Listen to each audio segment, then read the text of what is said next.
already? Oh. Hi, everyone. Let me send out my go live notifications. Oh, but first I have live on YouTube.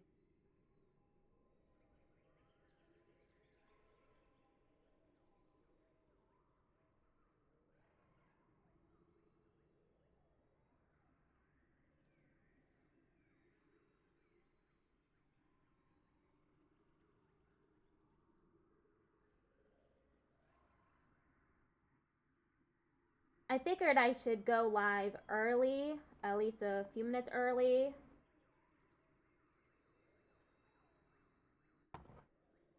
Because I'm gonna get raided into for the trans Lifeline raid train.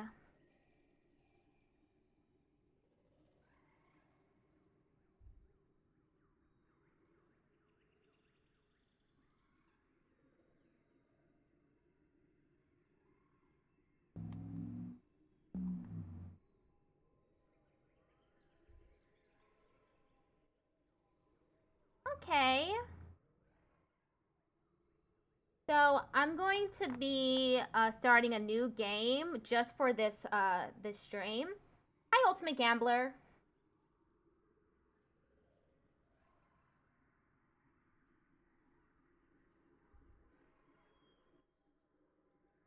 I'll start the game as soon as I get rated.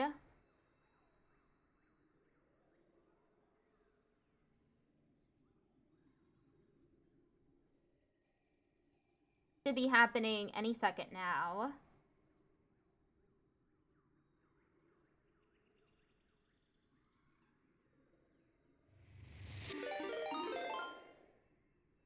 Mittens the mailbox just traded with 34 viewers. Hello! Happy Trans Lifeline raid train, everyone!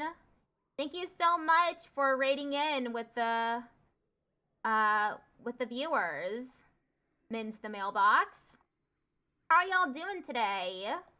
It's currently 6 p.m. EST for me. We're gonna be playing I Was a Teenage Exocolonist, which is a story-based game. It's story-rich, but I figured that it'd be a really good game to play for the train. Thanks for having us. Thank you! And thank you for the follow. Okay. I'm Melody Wisp. I'm an accessibility provider.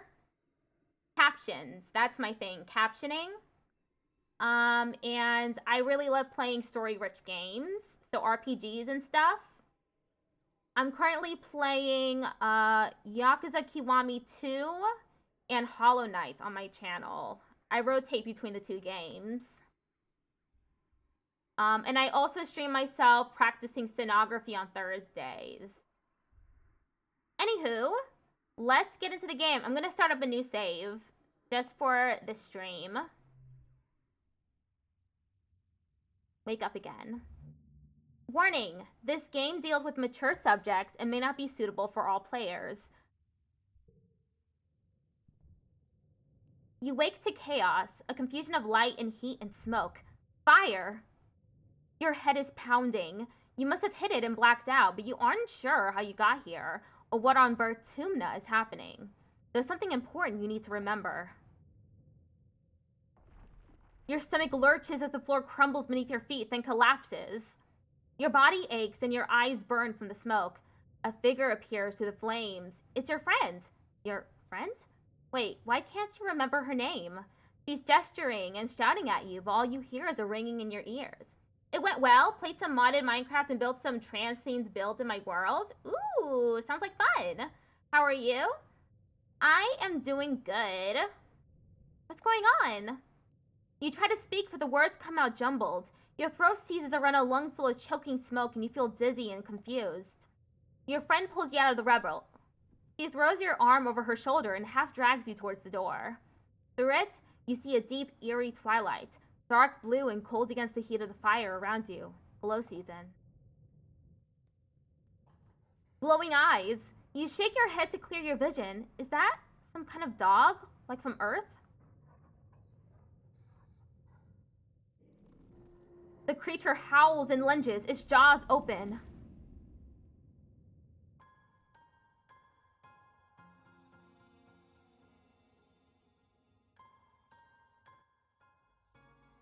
I was a teenage exocolonist. This is a really great game. I've played it twice and a half. So my previous save was in the middle of their adolescent years. You are born on the Stratospheric, Earth's first colony ship, halfway through its 20-year voyage to a wormhole at the edge of the Sol system. Your parents run the hydroponic gardens, which make fresh air and vegetables for the ship. Like the other colonists, they bravely chose to make this one-way journey to the uncharted planet Vertumna the 4th, in the hope they could escape Earth's troubles. They had you the old-fashioned way, merging their genes like they merged their cultures and traditions. They name you something else. Goobers. You're a bright-eyed child with an active imagination. Sometimes too active, your mom says. They, them. Feminine appearance. Your earliest memories are of your 4th birthday. There's a big cake with a neat halo effect that looks like fire. When you reach out to touch it, all you get is a handful of icing. Yummy. Your favorite present is...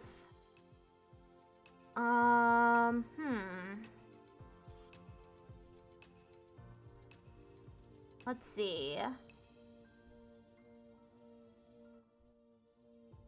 +5 empathy. +5 reasoning, toughness, persuasion, animals, biology. How about a doll from Antecedent? You carry that doll with you everywhere and feed it with a tiny spoon you found in the galley. Antecedent helps take care of all the colonist kids. Her daughter Anemone is the same age as you, but she doesn't like dolls. From as early as you can remember, you've had vivid dreams every night. You dream about your friends, but they're more grown up. You dream about your parents, too, only they're more serious. At night, you explore a vast, unexplored wilderness under wide-open skies, enjoying the feeling of rain hitting your face. Except sometimes, you dream of monsters. Sometimes the bad dreams make you scared to go to sleep. So every night before lights out, your dad tells you a bedtime story. You often ask for tales of Earth, a place you've only seen in holovids. Your dad doesn't want to talk about it. How about we save that for another time, he'll say, or maybe when you're older. He prefers made-up stories. Your favorite is...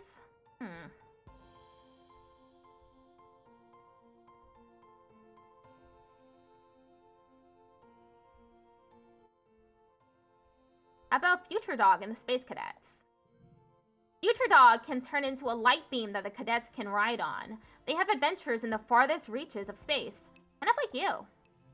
Every child on the Stratospheric is given one genetic enhancement. By age 6, you see the first signs of yours. Extra fingers. You've heard that long ago, having a 6th finger would have been something you'd hide or even remove. But Antecedent says some of the best musicians back on Earth have the gene for extra fingers, just like you. You're also very good at making crafts, which you do with your friend. How about Mars? Mars has always acted like she's the boss, even to the adults. She talks back to Antecedent and ends up in trouble a lot. One day when you're 8, you're all going to the gym to bounce on the bouncy mats, but Mars can't. She's in timeout again. Stay with her. You try to cheer her up, but Mars is in a deeply bad mood. She sulks and calls you boring, because why would you want to sit in timeout when you could be playing? She loads up a vid on her holopalm, explicitly against the rules of timeout, and turns away from you to watch it by herself. You're 10 years old when the ship finally reaches the wormhole. Professor Howell says it's like a doorway to other star systems, with the planet Vertumna 4th on the other side. You run emergency drills for months to prepare. When the day finally comes, it starts with a rumble, then things start to slide off the tables. You hurry to gather near the escape pods, just in case. Single file, everyone! Professor Howell instructs you to follow him. You try to slip away. Professor Howell grabs you by the scruff of your neck. Nope, sorry goobers, this is no time to play around. You'll have to come with the rest of the class. The emergency area is crowded with families. It's going to be fine, goobers, your dad soothes. We'll be through the wormhole and down on the planet before you know it, just like we've practiced. Your mom gives him a sharp, worried look. Red emergency lights switch on as a siren begins to sound somewhere distant in the ship. You try to breathe slowly like you were taught, but you're very scared. You look at a porthole. The stars are gone. When you're frightened, you bawl like a baby. It feels good. You aren't the only one. Nearby, your classmate Tammy has tears streaming down her cheeks. Mars is trying quietly to console her. She sighs as your crying makes Tammy wail even more loudly. Your dad puts his arms around you as you let it out. You wait. The shaking builds. Then everything starts to get very weird. The hallway stretches, and you're stretching too. Your arms impossibly long. Your head feels like it's slowly filling up like a balloon and contracting down to the size of an atom at the same time. Is this the wormhole? You hear the distant, ominous squeal of metal giving way as the ship shudders and lurches in slow motion. The weirdest part is a sense of deja vu. You're sure this has happened to you before, and you know somehow that everything is going to be okay.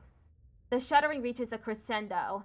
You hear an impossibly loud crunch and feel weightless for a few seconds before gravity slams you back against the wall head first. You black out.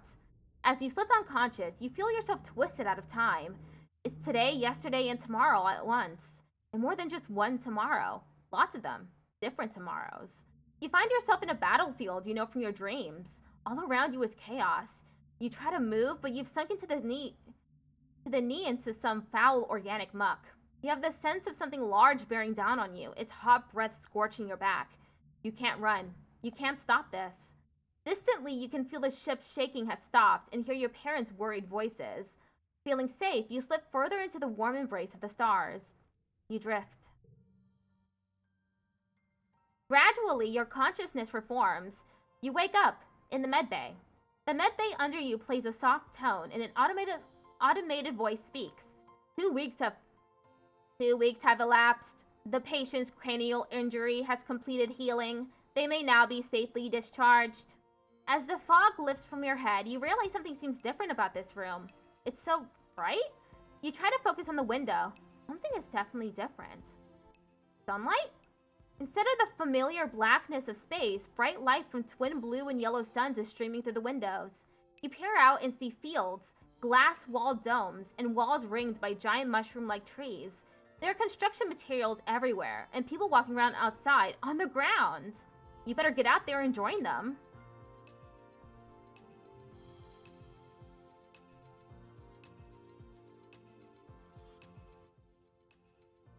Okay. Wait, I have a controller that I can use. Oh, Tammy jumps as you step out of the ship's quarters behind her. You're awake? Are you all better? You better go see your dad. She points southeast towards some geodesic domes. To walk, click on the ground. Click on characters to talk to them. Tammy looks concerned. You slept for so long after you bumped your head, she says. I bet your parents were worried. Your dad is working over in geoponics near those domes. They're called greenhouses. I would go with you, but, well, this is as far as I've been from the ship since we landed, Tammy stammers, blushing. It's scary outside.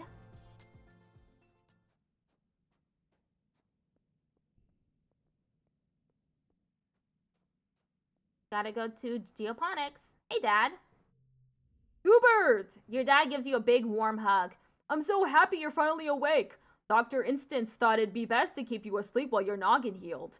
Your mother and I thought you might sleep away the whole year, my snoozy little gooseberry. He checks her head and looks relieved. He was clearly very worried about you, but covers it with jokes and smiles. Aw, you love your dad. Welcome to Vertumna, he says, gesturing around you. You've never seen a stratospheric from the outside except in pictures. The ship has been separated in two, and parts taken off to form other buildings, and a big wall around the whole colony. The alien jungle creeps up to the wall. Only the geodesic greenhouses pass outside it, dotting their way up the hill. It's beautiful. I'm glad you agree, he says. Your mother and I, we've been waiting a long time to see grass and trees again, even if they are purple. Oh, before I forget, he pulls a package out from a satchel and hands it to you. You blink and stare at it blankly. Don't you know what day it is? He asks. You honestly don't. You remind him that you've been asleep in medbay. Happy birthday, he shouts, wrapping you in a warm hug. Your birthday already? You feel a dizzying sense of deja vu. You stare hard at the wrapped package. You know exactly what is in there. You remember it. No, you dreamed about this package some years ago on the ship. Inside will be a small medallion in the shape of a sun that your dad made by hand. How did you know this? It's exactly as you imagined, as you dreamed. A feeling of panic rises in your throat. Your hand shakes. But how? Your dad notices. Are you okay, Goobers? He snaps his fingers. Dr. Winston shouldn't have let you out so early. Sometimes those sleeping meds take a while to wear off. They might make your head feel funny for a few hours. You nod. Maybe that's all it is. Someone shouts your dad's name. Listen, I'm so sorry, Goobers, he says. But I have to get back to work. There was an accident when we landed and... He stops himself. Don't worry, we're going to fix it, your mother and I. Professor Hal is expecting you in classes if you're feeling up to it. Your dad says, pointing west to the engineering wing, in the rear end of the bisected ship. Then he points to the large doors he came out of earlier. Or you can relax in our quarters until you're feeling better. We'll talk later tonight, he says, then kisses the top of your head and ruffles your hair. Have a wonderful birthday, Goobers. I love you. I love you too, Dad. Oh, it's Dis. You see Dis sitting on the ground beside some bushes. Is he hiding from somebody? He seems to be watching the gate in the wall to the south where grown-ups are coming and going. Kids aren't allowed past the walls, he says quietly without looking up. They say there's nothing to be afraid of, but then why do we need walls? You stare at the gate and have a sudden rush of memory so strong that you think you might faint.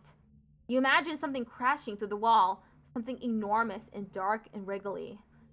4 years in space, you've had half-remembered nightmares of monsters, of your ship being destroyed, of sifting through wreckage that used to be your home, trying to find something.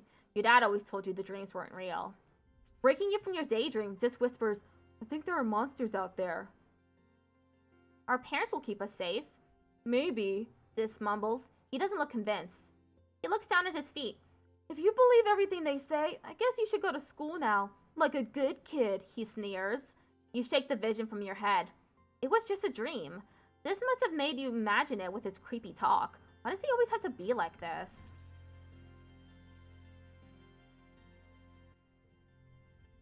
Hiya, Goobers! Anemone seems really at home here. She's rolling a sports ball around with her foot, making patterns in the weird blue snow. This stuff is different from snow on Earth, she tells you. Because it isn't cold, but it's still neat, and you can make stuff out of it. Your foggy head clears a little. Anemone is simple, physical, real. You always feel grounded near her. What are you making? Just snow spirals, she says. But earlier me and Cal made a big snow pal. You missed it while you were sleeping in Med Bay. She smiles her broad gap-toothed smile at you. Now that you're awake, we can play. Have you seen any monsters? Nope, just some little bugs. The grown-ups would say if there were monsters, right? He shrugs, then smiles reassuringly. Even if there were monsters, Fred would beat them all up, so don't worry. My mom says we're safer here than we were in space. You both look over at the wreck of the Stratospheric, the spaceship where you were born. Anemone's mom, Antecedent, is probably right about that. Look what the wormhole did to your ship. Why aren't you in school? She smacks her forehead. Oh, I wondered where everybody was. I guess I'm gonna be late for humanities class. She doesn't look very worried to you. It's okay, she says. Professor Hal is chill. He won't mind, but we should probably go now. She grins and starts running towards engineering. Hey, race you! No fair, she's getting a head start. The ship's quarters are where everybody sleeps, eats, and hangs out. The private bedrooms are small. You share one with your parents, so colonists spend most of their time in the big common area. There's a lounge and cafeteria and a creche where all the little kids and babies are raised communally. There is the school again? Over here, right? Yeah, engineering. Study life sciences or study humanities?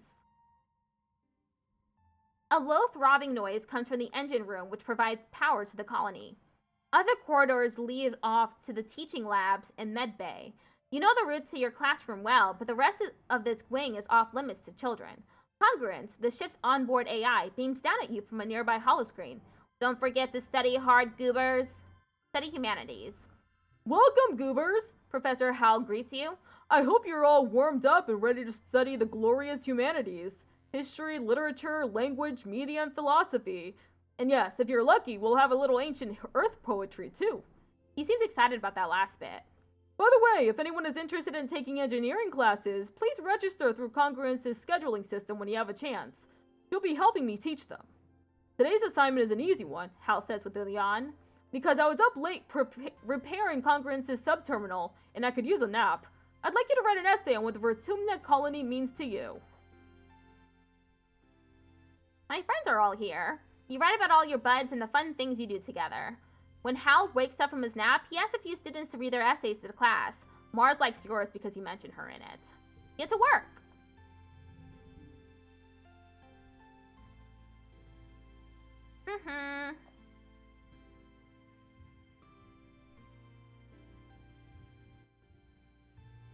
Win! You worked well. +6 creativity, +2 persuasion, +15 stress, -1 kudos. Your parents have been working from first dawn to well after dinner every day. You know growing food is an important job, and it's vital to get crops in the ground right away, but there seems to be something more than that. It's such a change from growing up in the stratospheric, when you saw them all the time. You stay up and wait for them at night before going to bed. Though you can tell they're exhausted, they make an effort to spend time with you. I'm sorry we haven't seen much of you, little gooseberry, your dad says. Your mom watches you as she works a pebble out of her gardening tiller, which also serves as a crutch. How have you been holding up? I learned some stuff in school. I'm glad to hear that, your mom says. I want you to study hard, work hard, and stay out of trouble. Your dad smiles. And Professor Hal will give you kudos if you get good grades. You can spend those at the depot once it's open. You know, says your dad, raising an eyebrow at your mom, I think there are lots of different ways to learn, and school is just one of them. You can learn from working on a hobby or by helping a friend. Your mom shakes her head and sighs, though you can tell she's trying to put on a gentle expression. We both agree that this colony is an experiment, and that means we're going to do things differently than on Earth. You're old enough now to start making your own decisions about your education and future. If that means you find your own way, we'll accept that. Your dad puts a hand on your shoulder. We'll be proud of you no matter what you do. Try talking to your friends. They may have ideas for how you can spend your time. And come by geoponics, your mom adds. We could use your help. Early quiet. Mid-quiet. Anemone. Anemone is bumping a sports ball with her wrist, trying to keep it in the air. Heads up! She shouts and bumps the ball in your direction. Think fast. Think fast. Bounce it back. You bounce the ball back and forth with her, trying to see how many times you can rally and keep it going. Anemone tells you about the new sports ball court, a proper regulation-sized court, way bigger than the little zero-G one on the stratospheric. Her brother Com is coaching the junior sports ball team this year. He's so great, she says. He's good at everything, especially spiking. He's coaching me to play awesome like him. You should come join us.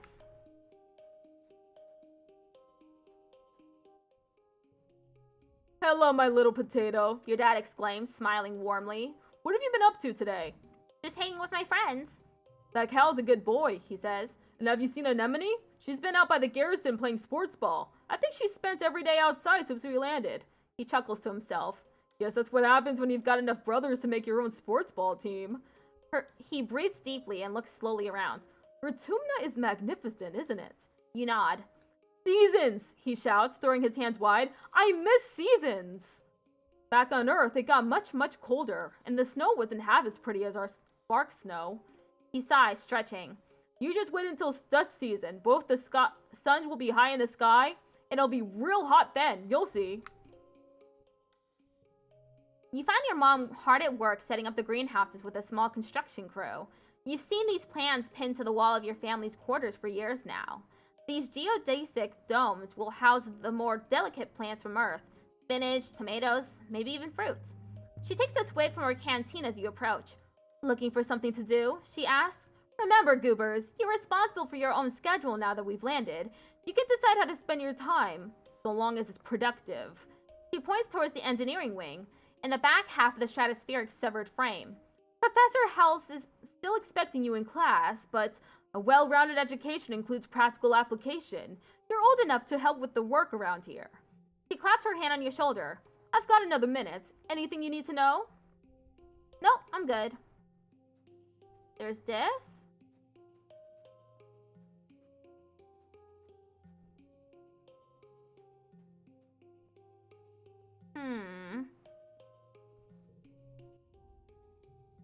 Study humanities. This This month, you've decided to explore pre-holographic media on Earth, which is a pretty great excuse to kick back and watch movies all day. It's hard to believe that all movies used to be 2D. Boring. Feels too much like learning to be fun. Okay.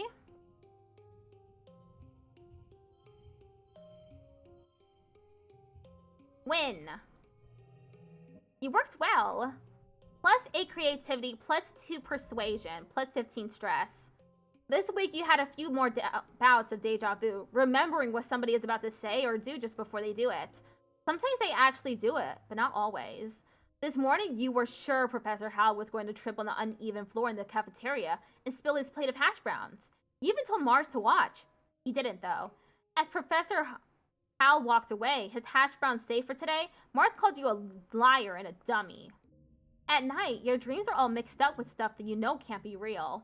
You're chased by monsters the size of buildings, only to be saved by strange people you've never met. You're holding hands with someone you love.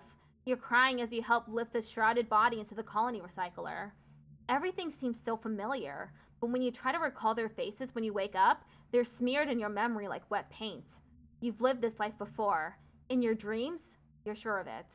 In the light of day, you try to remember everything from your dreams, but it's impossible. You can't live a lifetime in dreams. Anytime you try to tell someone, they think you're playing a trick, or that you're sick and need to go to medbay. You eventually decide to stay quiet about your strange dreams. Why? They're not dreams, they're memories. You've lived it enough times to know, over and over, your head is filled with memories. You've lived and died on this planet more times than you can count. Why are you stuck like this? Being stuck in a time loop would be even harder to explain than having prophetic dreams. It's the right choice to keep it to yourself. Late quiet. Hello, Tangent? Tangent is hunched over her hollow palm, frowning and poking angrily at the air. She speaks without looking up at you. Professor Hal wants us to prep a list of native flora with pictures. There should be a catalog in the colony holonet, but I can't find it anywhere. Let's make our own list. Tangent is dubious, but agrees to try your idea. The two of you run around the colony yard, taking pictures of all the different vertumnant plants you can find, and making up fake sciencey sounding names for them, like Wonkius shrubbius and Purplius gracium. After an hour, you've categorized 51 different species. Tang doesn't think it's a very complete list or a very scientific method, but she figures you must have learned something.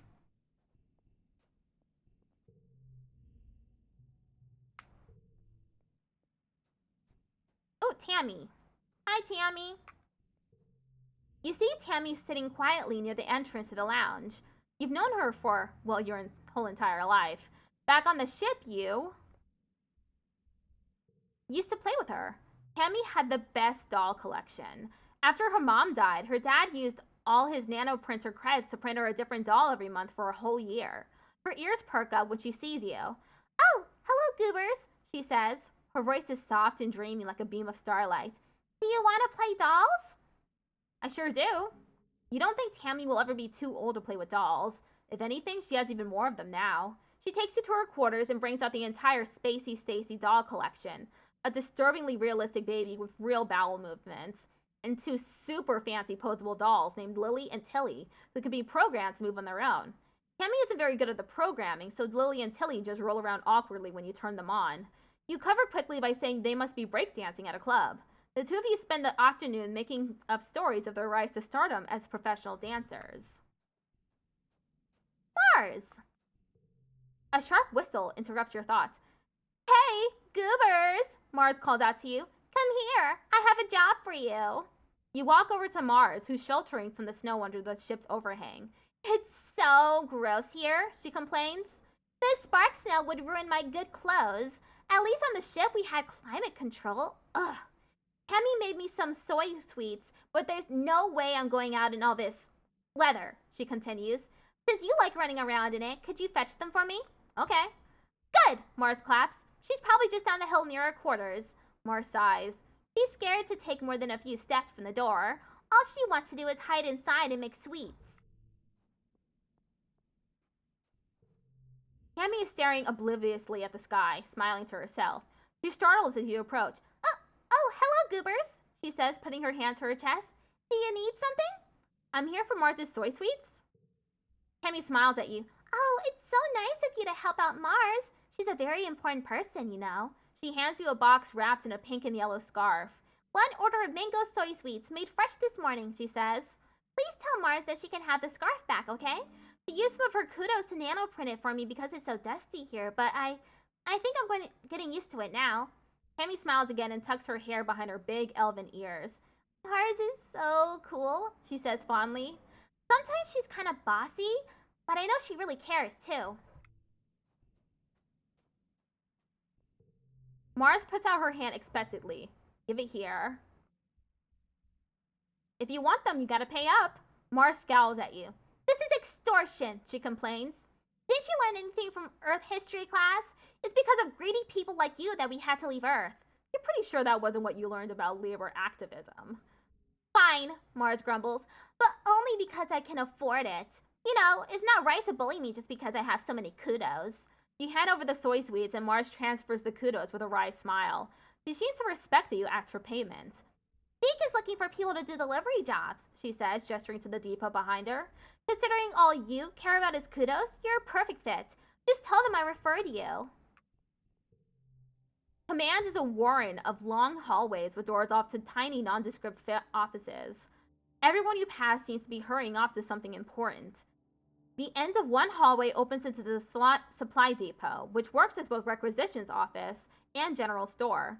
Beyond it are cavernous warehouses stacked high with supplies from Earth, now being gradually unpacked and distributed.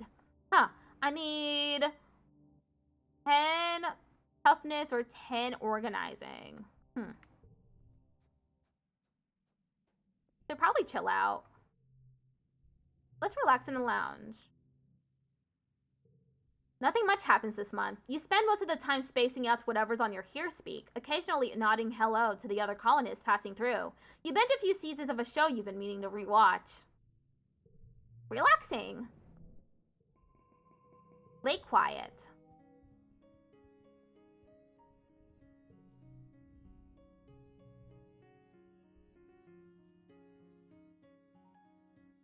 What did I need? I needed 10 organizing. Good afternoon, my burgeoning biologists and up-and-coming chemists. Professor Hal welcomes you back to your old classroom. This afternoon we'll learn what I like to call the wet sciences.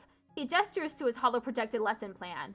Biology, chemistry, medicine, ecology, and geology. You'll learn a little bit of everything, with opportunities for further study in your favorite field. If you're looking for something a little drier, try registering for engineering classes.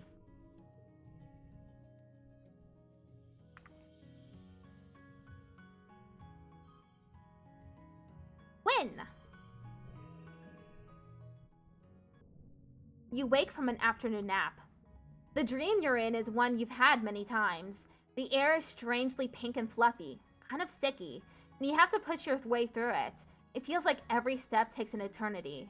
You push through the pink cloud and emerge into the children's creche, a room you know well, to see your friend Tammy standing before an enormous bear made of pure light. It lunges at her, through her, and she collapses to the ground like a fainting fairy tale princess. You wake with your heart racing. Tammy is leaning over you where you've been sleeping in a nest of pillows. She shakes your shoulder gently.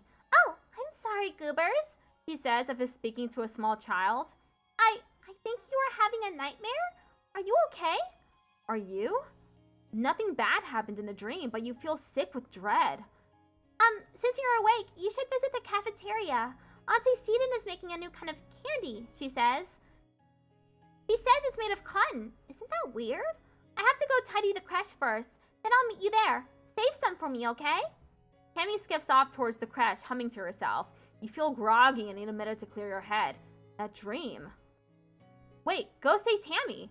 You sprint down the hall to the children's creche, where the little kids play and learn during the day. It's empty. All the younger kids are probably off eating candy with Auntie Seaton's. You spot Tammy tidying up some drawing supplies near the craft bins. Above her, a holoprojector displays an enormous floating teddy bear made of purple light. It bobs silently in the air. Your bear's worth. A decade of happy memories playing with it flash through your mind in an instant. Tammy stands up on her toes and reaches for the switch to turn it off. You slam into her, knocking her off her feet onto the ground. At the same moment, the holoprojector sparks and explodes. The bear disappears and the whole room goes dark.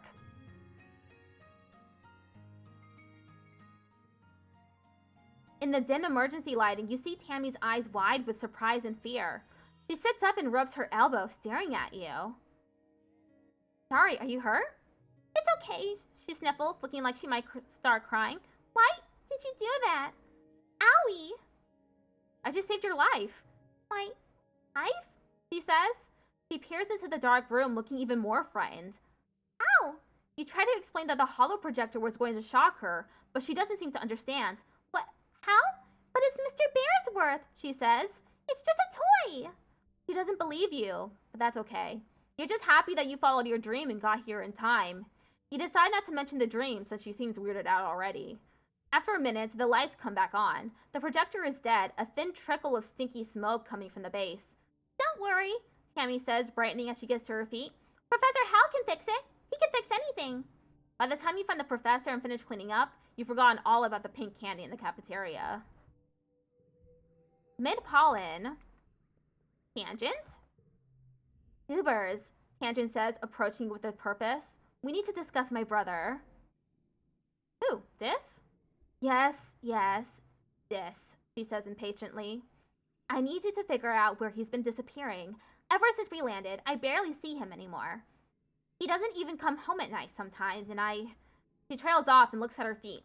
Well, I'm not on very good terms with my brother of late, but well, people are becoming worried. You get the feeling Tang is the one who's worried, but she doesn't want to admit it.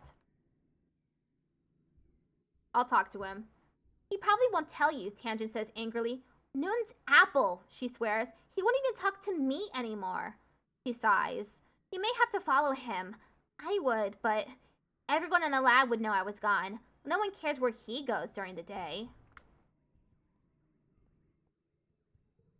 You tell Dis that his sister Tangent wants to know where he's been disappearing off to.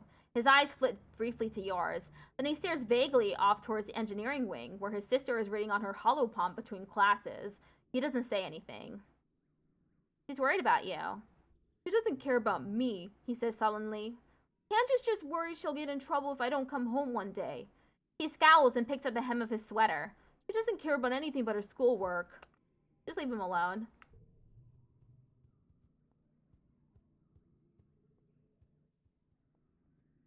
Egg. Cal! Cal is riding around the geoponics on his hoverboard. The board comes to a sudden shuddering stop on the rocky ground in front of you. Cal falls off, but catches his balance before he eats dirt. Hi, goobers! Real ground is way harder to hover on than ship floors. There are bumps everywhere.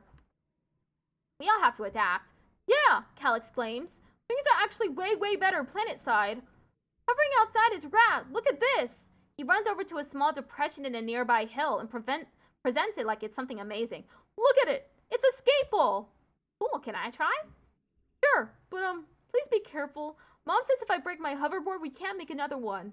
You take turns riding around the ball, trying to get up enough speed going down one side to come up the other. You don't land any tricks.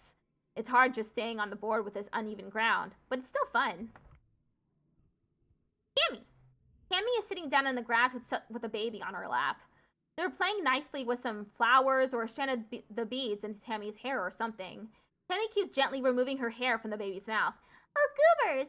She giggles as you join her. Aren't babies the best? There are so many new babies in the creche, you'd think we were starting a colony or something, Tammy laughs. But the parents are too busy doing other work, and somebody needs to take care of the little ones. Looks down lovingly to the baby who is now sucking on part of her skirts, getting it good and damp with baby drool.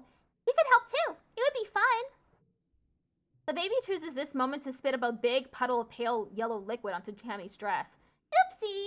Tammy coos and picks the baby up. Then she holds them out toward you. Could you take that for a minute while I find a towel, goobers?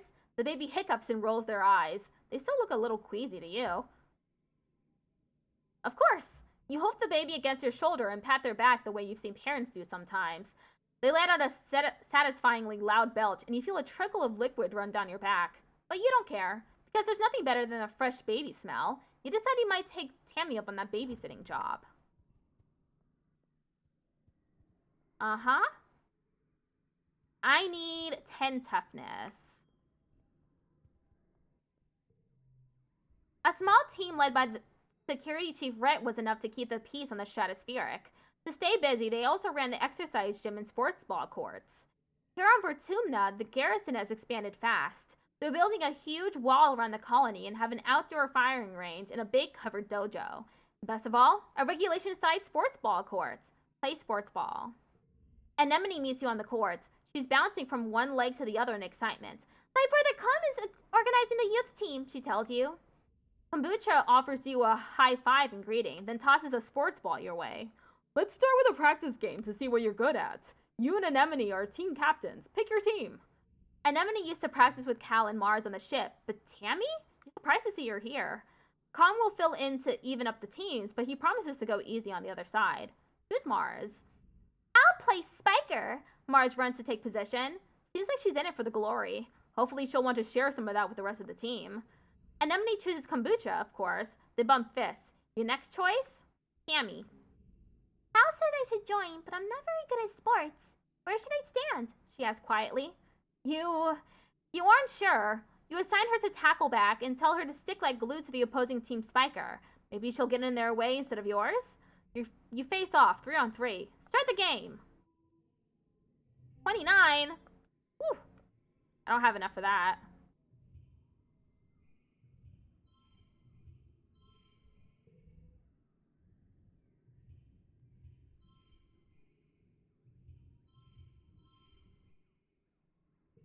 Final goal.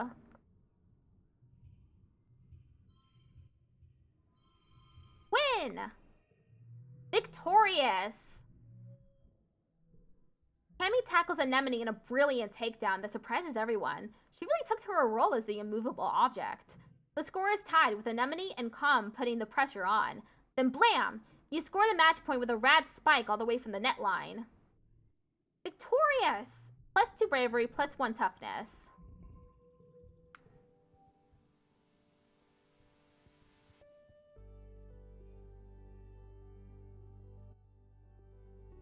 Mars. You know, Goobers, you're all right, Mars says as you approach. You blink at her, trying to figure out what she means. You're an all right what? At your stunned silence, Mars laughs and tosses her hair over her shoulder. You're all right, she repeats. You actually have good taste, unlike all these other nullheads. Ever since we landed, it's been help with this, Mars, and don't waste resources on that, Mars. It's boring. At least you understand the importance of sophistication. You shoot the breeze with Mars a bit longer. At some point, Dis skulks out of the living quarters and has to pass by you both, clearly trying not to draw your attention. Ugh, where is he going now? Mars mutters to you, then raises her voice so Dis can hear. Try not to get eaten by aliens, she calls out to Dis. If you die out there, they can't use your body for fertilizer. Don't be a waste. Shut up, Mars. This is cool. You say it loud enough for Dis to hear. He looks at you with wide eyes before scurrying towards the walls. Huh, Mars says with a little smile. No accounting for taste. She seems to respect that you challenged her. She watches Dis disappear from sight, then shrugs. Maybe you can get through to him. I've tried, but he doesn't care about contributing to the colony, or being popular, or earning kudos, or anything important. Leave.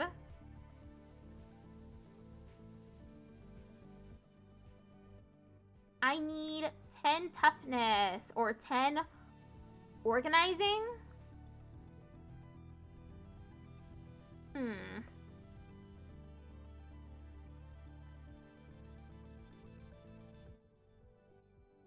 I'll do toughness. Kombucha and Anemone come up with a top secret handshake that they share with everyone else on the sports ball team. It involves a lot of complex hand motions and ends with making the funniest face you can make.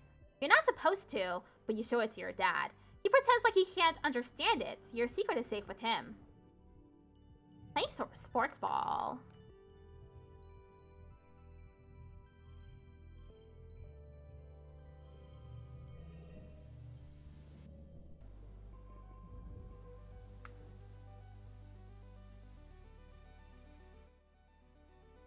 Dad.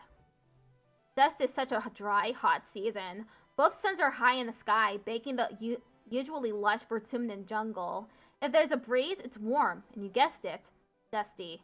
Your parents are up every day before dawn, which comes far too early for your liking. They're usually gone by the time you wake up and home after you're asleep. So you have to visit them at work if you want to see them.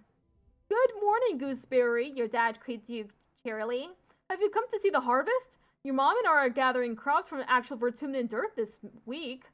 Sure, that sounds neat. He shows you around the rows of corn and beans from Earth.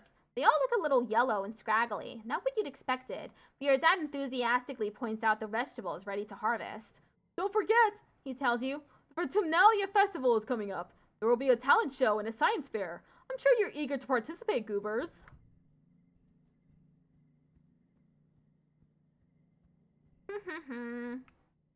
Maybe I should do life sciences this time.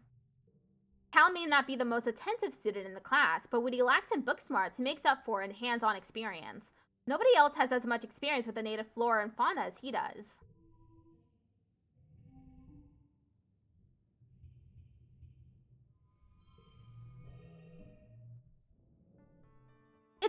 It's time for Vertumnalia. Udicot and the council have called a festival to celebrate life here on the planet Vertumna. Everyone gathers in the colony square to hear Governor Udicot's speech. In Earth's history, Udicot begins, and then clears her throat and waits for everyone to quiet down. Ahem. In Earth's history, Vertumna was known as the god of seasons, change, gardens, and fruit. It is no coincidence that our forebears of the Vertumna Project chose to take on such an auspicious name in the hopes of seeding future bountiful seasons of humanity. We will continue this tradition of Vertumnalia, a midsummer festival to celebrate our Vertumna, this lush planet upon which we find ourselves today. Clap. Everyone cheers and applauds. The members of the council all get up on stage one at a time to give their own short speeches. Governor Udicot announces each one. Governor Udicot, command. Chief Administrator Seek, command. Security Chief Rhett, garrison. Chief Engineer Instance, engineering. Chief Cultivator Flulu, geoponics. Chief Steward, antecedents, orders. Chief Surveyor Melatonin, expeditions. When it's your mother Flulu's turn, she announces that tonight you'll be eating in some of the very first crops grown from Vertumnan soil. Your eyes go to the feast table.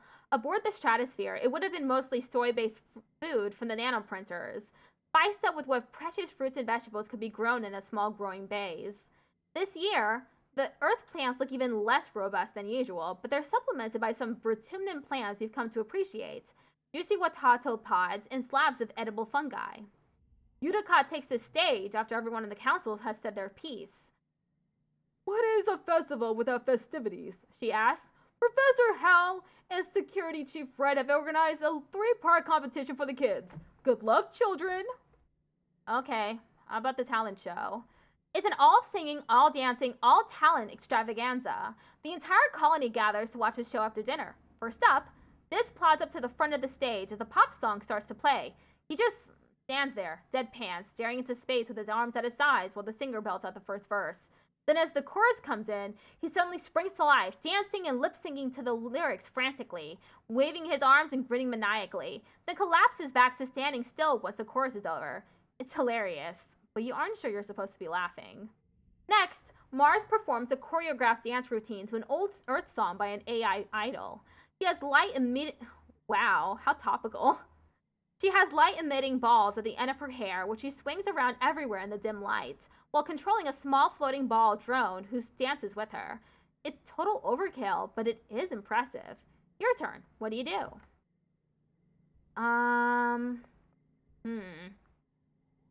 Hoverboard tricks. The goal is 47. Damn. Not making this goal.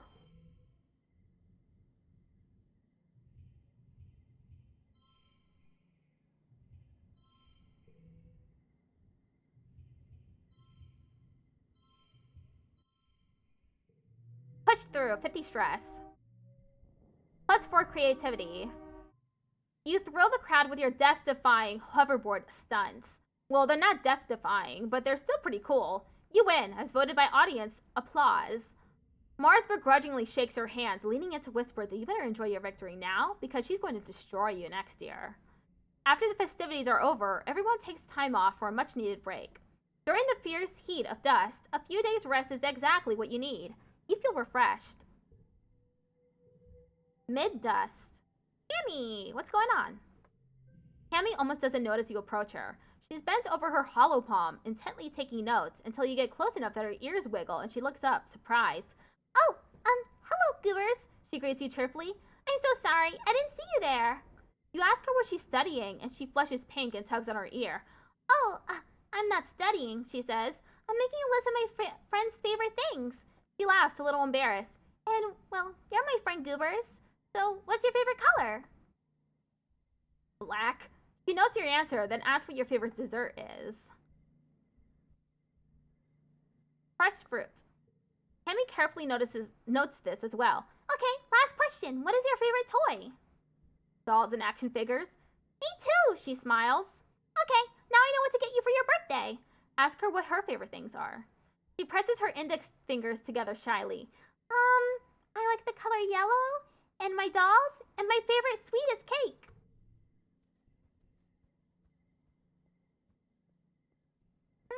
What should we do next? I guess I can play sports ball again. Mars may not be as skilled a sports ball player as Anemone, but she plays hard. She orders people around like a team captain, but she isn't so great at passing the ball. She'd rather be the star. Her favorite thing is to spike the ball right into the opposing net stop's body. It's not a legal move, but she's done it so many times that the opposition now stands further back when Mars has the ball, which is exactly what she wants. Did you see that? Anemone complains to you during a break. Mars wouldn't pass the ball to either of us for 10 whole minutes. Somebody has to do something. Anemone looks at you questioningly. I'll talk to Mars in private.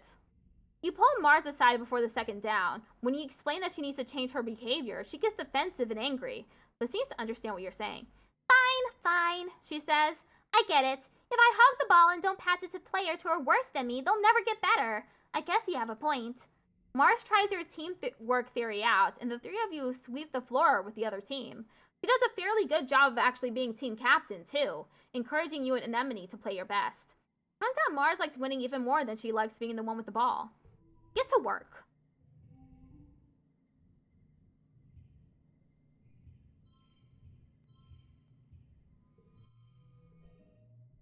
+6 bravery, +1 toughness.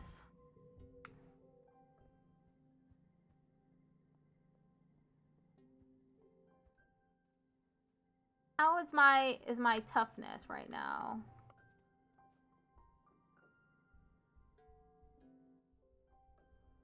It's at 5.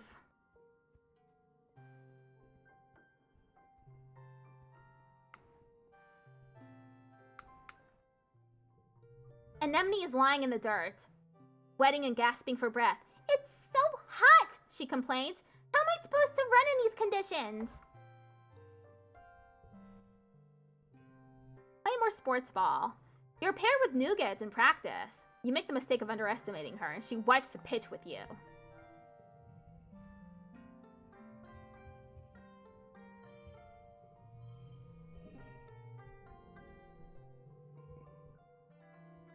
It's raining. It's pouring rain and everyone's trying to stay dry under the grass-roofed palapas. Everyone except Dis, off in the distance over the wall near the sports ball field. Definitely bulking. Just ignore him. Not bothering anyone. Give me this log.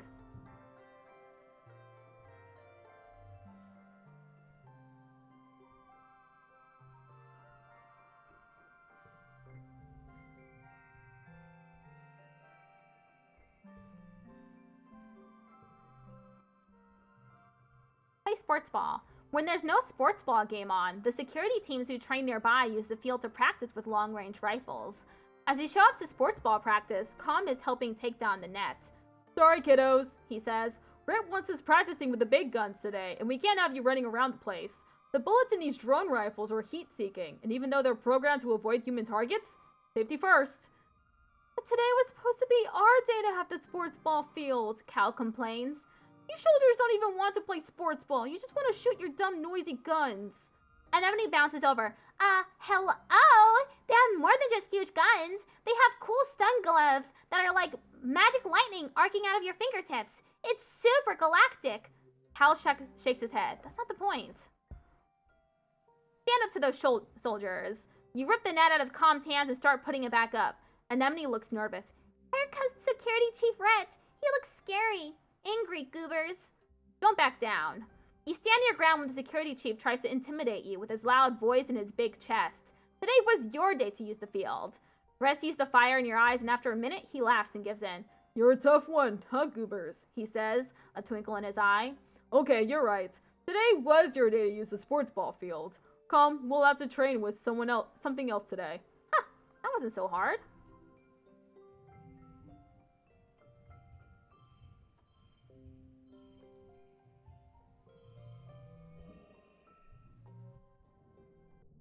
You're having a terrifying familiar dream. A monster crashing through the walls, unfathomably large, every part of it wriggling and moving and searching for something. It tramples through the colony as you watch helplessly. Time shifts to the wreckage of your home. You're picking through it, looking for something. Tears streaking down your dust-covered face as you lift heavy pieces of debris, searching. You wake up shouting no, but your voice is drowned out by a deafening rumble from the skies outside. The bedroom window is covered in water? It's pouring down from the clouds. You guess this must be rain, but you've never experienced it before. There's a bright flash from outside, then another crack and rumble. Thunder! It must be a thunderstorm. It's still the early hours of the morning. You've already almost forgotten your bad dream, but you're too unsettled to go back to sleep yet.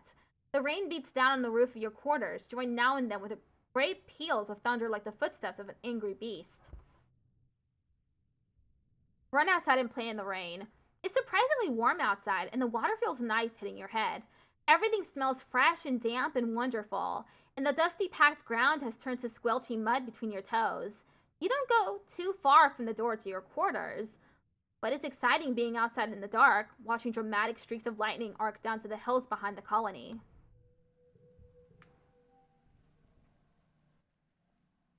Should probably chill out. Babysitting. Relax in the lounge. The lounge is a long, well-lit hall along the outer hull of the ship's midsection. It's strewn with tables and cushions and serves as a communal living room for the tiny one-room spaces every family is assigned. You flop down into the lounge's big beanbag pile with some of the other kids. Hal has a dazed, peaceful look on his face. The air smells so good of Vertumna, and so does the dirt even. You notice his clothes are filthy, but obviously Cal couldn't care less. Anemone bounces in. Holy crap! There's so much space to run around and play in! Common Chief Red set up an outdoor sports ball court, and it's way huger than the old one on the ship. Tangent carefully selects one cushion from the pile and perches on it. The school is expanding to some of the empty engineering bays, she tells you, and we're getting a big new lab to do experiments using local resources. There's so much to learn about this planet. Anemone rolls her eyes, but Tang continues. We shouldn't forget our studies just because we've landed, she says primly. Ugh, school, let's play outside. Ubers is right, you hear over your shoulder, and you startle to find Dis standing right behind you. Gah, when did he get here? Did you see those huge beasts in the jungle as you were landing? Dis continues, picking at a thread on his sweater until it unravels. I wonder if there are more out there. You've had less of the deja vu dreams come to life feeling this week, and you're starting to think you'd even imagined it. But suddenly you get a prickling sensation in the back of your neck, and remember that Mars is about to enter the lounge and tell everyone to look outside. You stare at the door. Mars walks through it as if on cue. OMG! Everybody, look outside! They're hoisting a flag over command, she says, clapping her hands excitedly. You know what that means, right? She stands tall with her hands on her hips. Vertumna is officially humanity's first exocolony ever!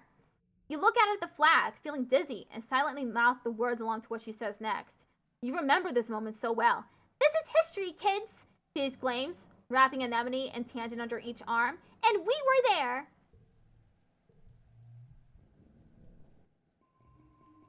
Forget. Anemone. So then I trapped it in my room, Anemone says, telling you all about the bug she saw in her quarters. Its wings were as big as my hand, and it had feelers like, wow! It was bouncing all over the place, like boing, boing, boing. She gestures excitedly, swinging her arms over her head. The bugs here are so big, and they're everywhere. I was gonna give it to Tang, she says. She loves gross bug stuff, but she said I should just let it go because if it stung me, I might get weird mutant powers. I mean, other than the one I already have. And I wanted to see if I got more weird mutant powers, So I started jumping around, off higher and higher things until I was jumping off the back of the ship. And I got in so much trouble, but it wasn't even that high. She stops in her tracks. Hold on, she says, stooping to rub irritably at her knees for probably the 100th time in the past 5 minutes. Ah, I'm gonna die! I busted up my knees and it's so itchy when my scales grow in. Annie, don't pick at it. Chief Steward Antecedent's voice rings out across the garrison yard, pleasant but firm. It instantly transports you back to being in the ship crash, tugging on her skirts and calling her auntie. Anemone jumps and stands up straight, her hands flying to her sides. But Mom, Anemone whines, digging her fingers into her knees as Auntie Sedent approaches you both. It's so scratch-tastically itchy. I know, lovely, Auntie Sedent soothes her, patting down her riotous red hair. But the more you pick at it, the thicker your scales are going to grow in. Anemone tucks her hands under her armpits to keep from scratching. But if I want to have cool scales, she pouts. Auntie Sedent smiles indulgently.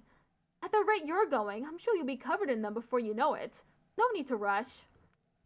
Anemone's skin is dotted with patches of protective blue-green scales that grow whenever she gets a cut or scrape. She rubs the patch on her jaw indignantly, the one she got when she ran headfirst into the food synthesizer back on the ship. Auntie Sedent opens her satchel and pulls out a bundle of clothes. The queue for the nanoprinter is over a week long, so I patched your pants with scraps from your brother's clothing. Please try not to put any more holes in them. Or yourself, okay?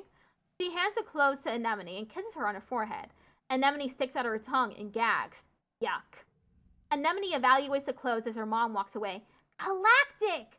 She breathes as she runs her fingers over the odd-colored patches. Then right in the middle of the yard, she unashamedly squirms out of her pants and pulls on the new ones. Wah! I look like a fighter jet from the Hollows!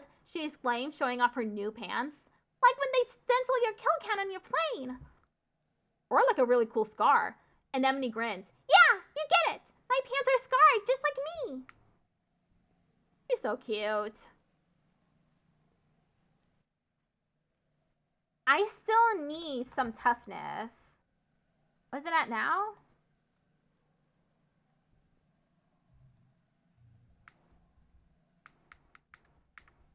It's at 7.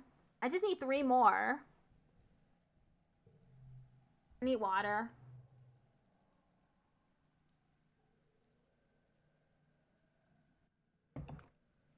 Play sports ball.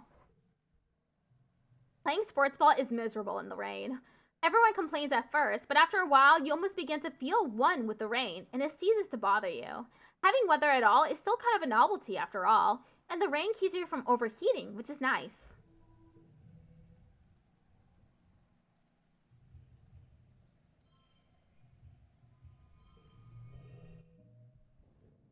The days have been getting shorter, with only the yellow sun barely skimming the horizon.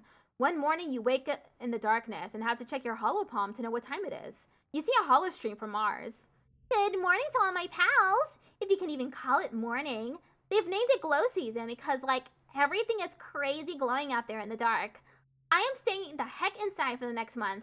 What's the point in even going out if you can't see anything? It's going to be a long, boring month. Yeah, hella dull. You give Mars' stream a thumbs up and peek out the window. The wormhole looks huge out there, and everything is spooky and glowing. No Baruni, that's way sketch. You'll be staying close to your quarters, thanks. After Mars' message is a notice from the council, warning everyone to stay inside safe. Tammy's dad and the other surveyors have been called back, and the gates closed for the month. There's a tension in the air, as if everyone is waiting for something.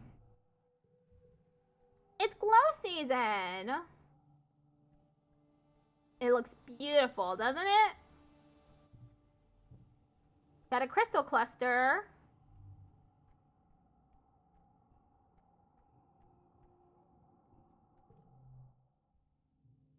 Training in the dark is really hard. You lose a lot of sports balls under the bleachers and in dark corners this month. You submit a request to engineering to make some sort of glow-in-the-dark paint so that it's easier to spot the ball, but it gets rejected for not being a priority concern.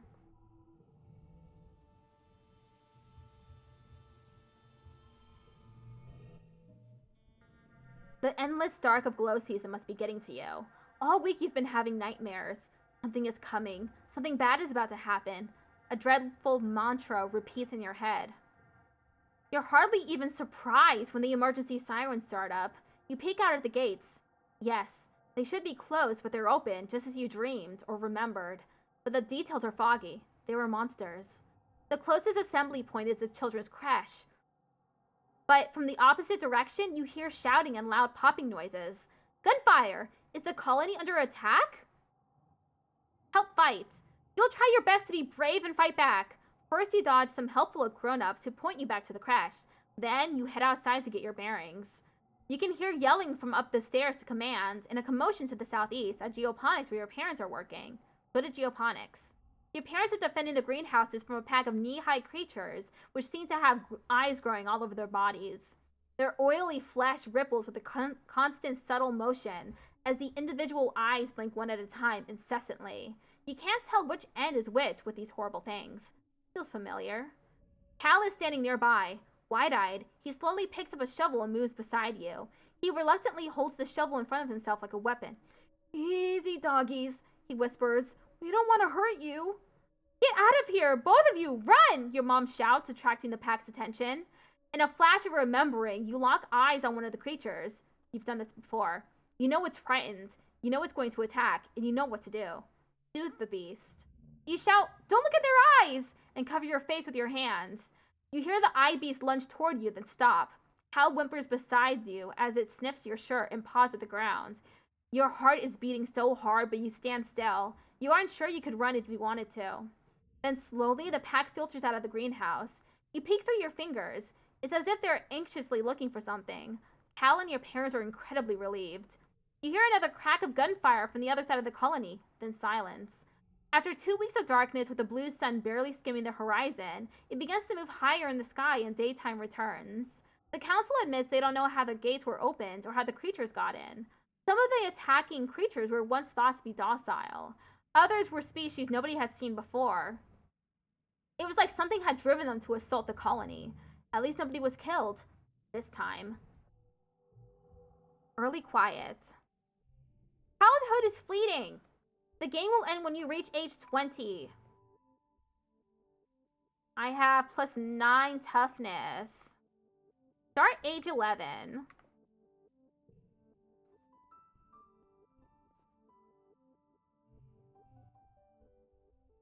So I just need 1 more toughness. You run into Cal and Anemone on the hill behind the garrison at a small construction site. They seem to be throwing logs. There are a bunch of them lying at the bottom of the hill. It's a caber toss! Anemone shouts to you, then grunts with the effort of lifting a 6-meter-long mush tree pole. She throws it like a javelin down the hill and sprints after it. My best record! She shouts and ties a piece of caution tape to the end of the pole. Your turn next, Cal says, pointing to a neatly stacked pile of construction poles beside you. From the looks of the nearby construction, they're probably destined to be a new lookout tower nearby. Someday. Use a thick, heavier one. Ad starts at 1 minute. Challenge mode! Wee-woo, wee-woo! Cal makes a noise like a siren. He shouts down to Anemone. Goobers is gonna throw a big one, so you better get out of the landing zone! The pole isn't actually that heavy, but its length makes it hard to balance. Dome Van's official just traded with 6 viewers. Hi! Thank you for the raid! How you doing? Welcome to the Trans Lifeline raid train, everyone. I'm currently playing a neat game called I Was a Teenage Exocolonist. It's really fun. Oh, shoot.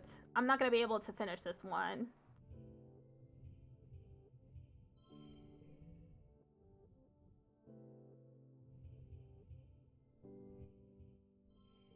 Defeated! Whoops. You fumbled your throw and the pole only makes it halfway down the hill, rolling a little before it comes to a stop with the others. Bonus points for rolling, Cal announces, and Anemone finds another piece of caution tape to mark your pole. You play for the rest of the afternoon, adding rules and variations as you go. You don't stop until the entire stack of poles are in a jumble at the bottom of the hill and decorated festively with caution tape. It's a wonder you get away with this. You're ready to eat? Okay. Hope it's tasty. So much has happened in the last month since the monster attack during Glow. The idea of this planet as a peaceful utopia has been shattered. The security squads are training new members and keeping close watch on the gates now.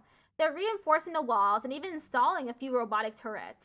In class, you have drills on what to do if the colony is attacked again. And all the excitement. You forgot today was your birthday. Your parents haven't forgotten. They wake you up early with the enthusiastic shouts of surprise. A Vertumnan year is only a little longer than a year on Earth, so you've taken out its calendar for birthdays. Yours is in the second month of quiet. Spark snow drifts slowly past your porthole window as you snuggle with your dad. Your mom climbs up too and sits on the edge of your bed.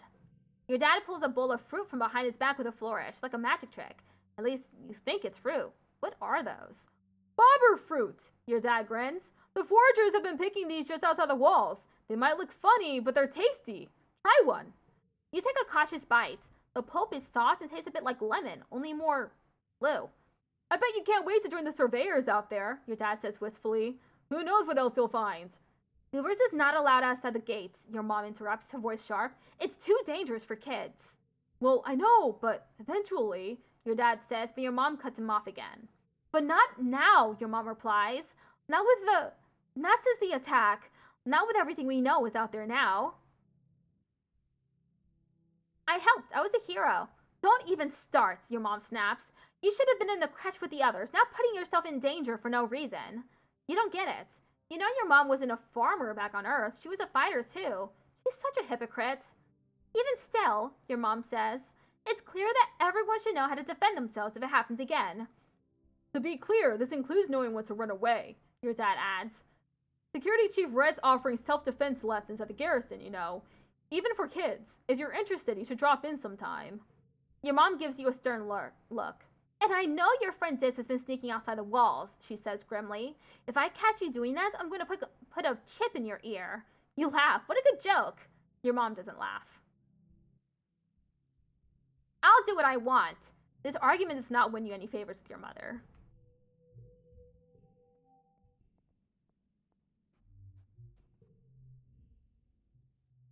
Dis is sitting in the grass near the big gates that lead out to the jungle. He's just staring out into nothingness and picking absent-mindedly at the weeds. He pretends not to notice as you approach. You want to play a game? He draws his knees up under his chin. Not really, he mumbles into his sleeve. What about a holopalm game? No, he speaks more formally this time. Just leave me alone. Unfortunate. Apply to deliver supplies. Chief Administrator Seek greets you at the depot. They look you up and down. Goobers, you've never struck me as particularly responsible or organized. The children never are. What makes you think you'd be a good fit for the position of courier? You didn't realize this was going to be a job interview. I can carry a lot? Strong for your age, maybe. But lucky for you, you're the only applicant this week. You've got the job. For now, anyway. They use their elegant stylus to note this on their holopalm. Her style is fire? Yes, it is. I especially like, I don't know, everything about it is really nice. Hello! Rainbow Catnum just traded with 3 viewers. Thank you for the raid! Second raid in the past, 10 minutes or so. Spectacular! How are y'all doing? Ooh! Pigwood has just traded with 9 viewers. And another raid! How are y'all doing? I'm currently playing a game called I Was a Teenage Exocolonist. Hi everyone, I'm Melody Wisp. I'm an accessibility provider, captioning, and I like to play RPGs and story-rich games. This is one such game. It lets you create a non-binary character, which I really like. Hi, Brain Globule. Thank you for the raids, everyone. We just unlocked Deliver Supplies in Command. But we gotta chill out. These are all our friends. And this is the world we live on right now, this planet. An alien planet called Vertumna. Relax in a lounge. You spend several hours a day obsessively checking the local holonet for updates. With so few people in the colony, social media can be very dead. It feels like you're talking to yourself sometimes. You try to start a few conversations, but most people are busy at work or school. Let's forget the baby one, giggling. Let's deliver supplies.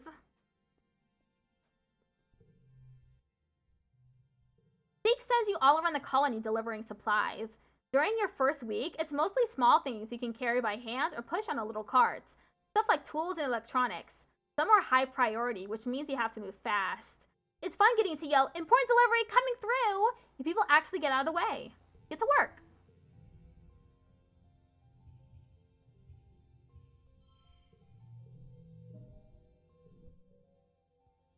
Let's do some learning. Oh, Cal. What's up?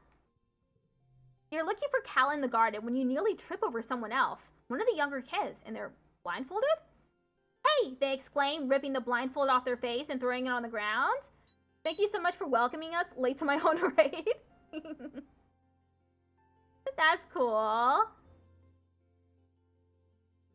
It's Cirrus, one of Anemone's brothers. He glares at you.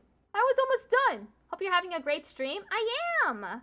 We raid out in 46 minutes. Cal jogs over and grabs Cirrus in a friendly headlock, ruffling his messy red hair. Dude, you were so close. Cirrus stamps his feet and complains that you got in his way. Not their fault, Cal says. They didn't know we were playing a game. Give me a sec, I want to teach them how to play. Cal turns to you as Cirrus leaves. Sorry, goobers, he says sheepishly. I was teaching Cirrus a new game, but he's more like an anemone than I thought. Real competitive, you know? He stoops to pick up the blindfolds, brushing off the dirt. I've been trying to come up with different kinds of games, other than sports ball, he says. No winners or losers. I just want to have fun with my friends. Cal looks at you hopefully. You want to learn how to play? Let me check my schedule. Yes? Cal's smile looks like it's gonna stretch right off of his face. Radical, he shouts, jumping up and down with excitement. Okay, so first put on this blindfold. The blindfold is a little scratchy and smells like dirt. You can feel Cal's big hands on your shoulders. I'm gonna spin you around, and when I let you go, you gotta listen to my instructions. We're gonna walk all the way down to the cafeteria, okay? You nod. You can't see Cal's grin, but you can hear it in his voice as he spins you around and counts to 10. 1, 2, 3.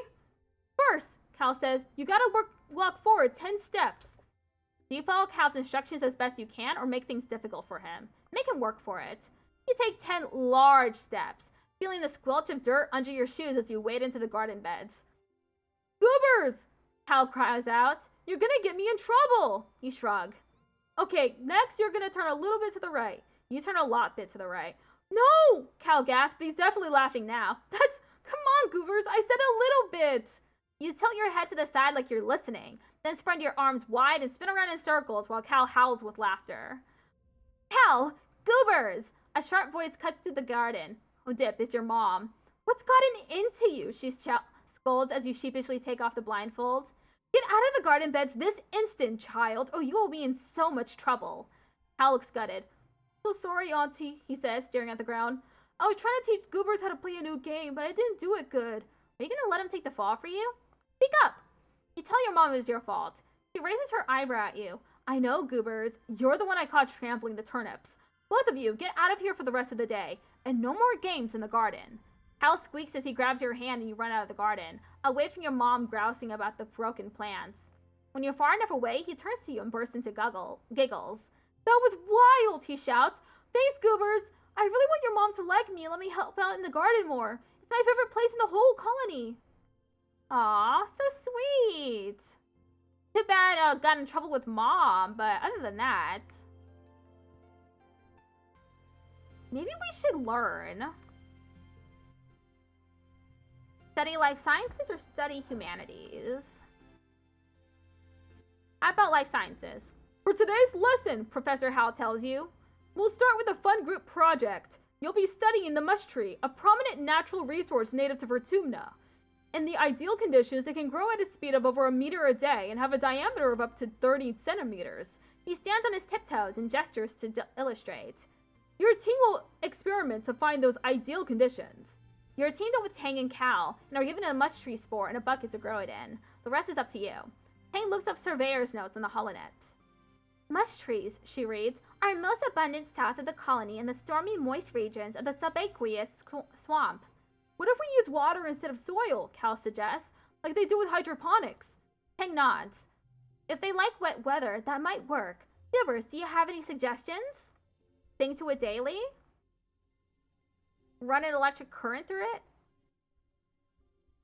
All of the above. Why not try everything? You fill the bucket with water and spark snow crystals, and attach a small battery to run a weak current through it. You push it over to a spot under a grow light and plop your spore inside. Every day you rush into the classroom to check on its progress. You and Cal sing quietly to it. Tang refuses to assist in that part, but it doesn't grow. By the end of the week, your bucket is the only one with no plant at all. You don't know what you did wrong. Maybe everything. Professor Hal is disappointed. Your experiment wasn't very scientific. If something had worked, how would you know what it was? You don't even get half marks for efforts. Oof. My bad.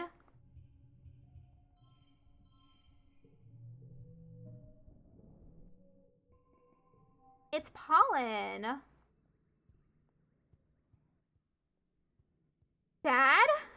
How's it going? You meet your dad adjusting a watering pot in your mom's flower garden. He's having a sneezing fit, his eyes running in red.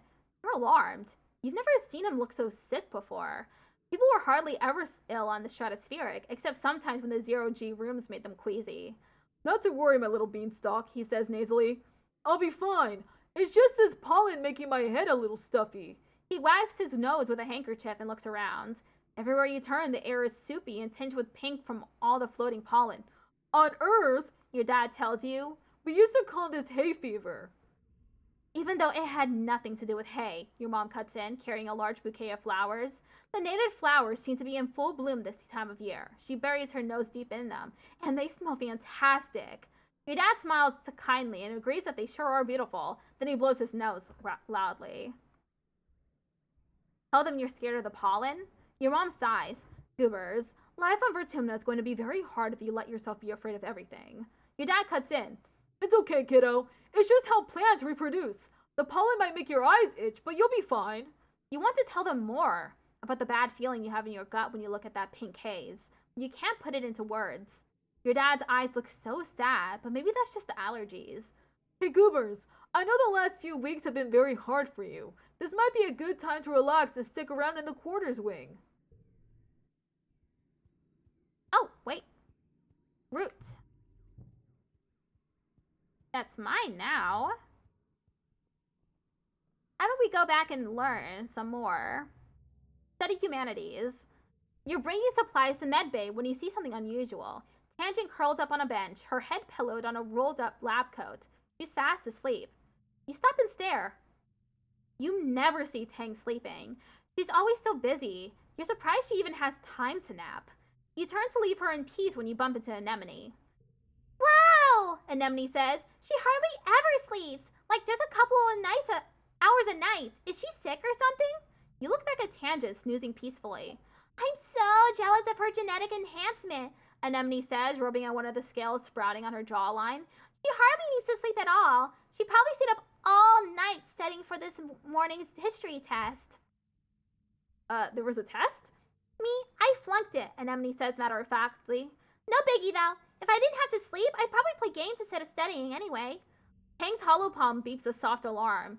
She sits up and stretches, looking totally refreshed and alert. Oh god, I wish I could do that. Just take a little nap and feel refreshed and alert? I hardly ever. Ad starts in 20 seconds. She sees you watching her and looks annoyed. Just a power nap, she says. No reason to gawk.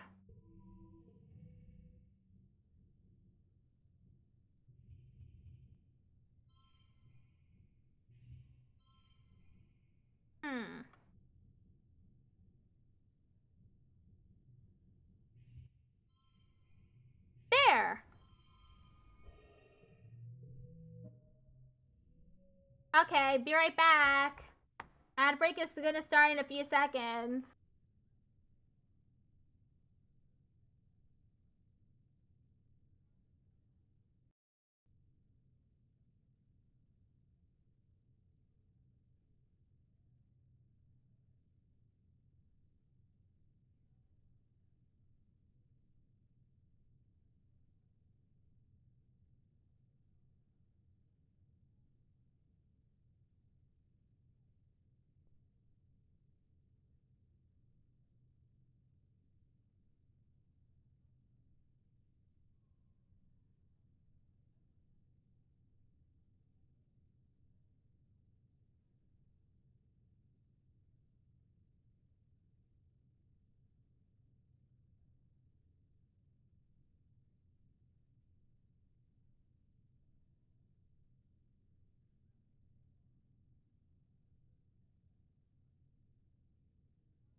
Okay, welcome back.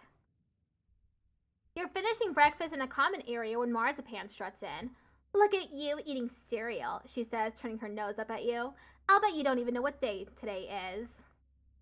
It's Valentine's Day. No, you dummy. Mars starts and pauses and gives you a suspicious look. Wait, what did you say? Well, anyway, today, she announces to the room, is St. Valentine's Day. This and Tammy wander over to hear more. Back on Earth, Mars exclaims, it was a day when everybody had to give their best friend a gift, especially sweets.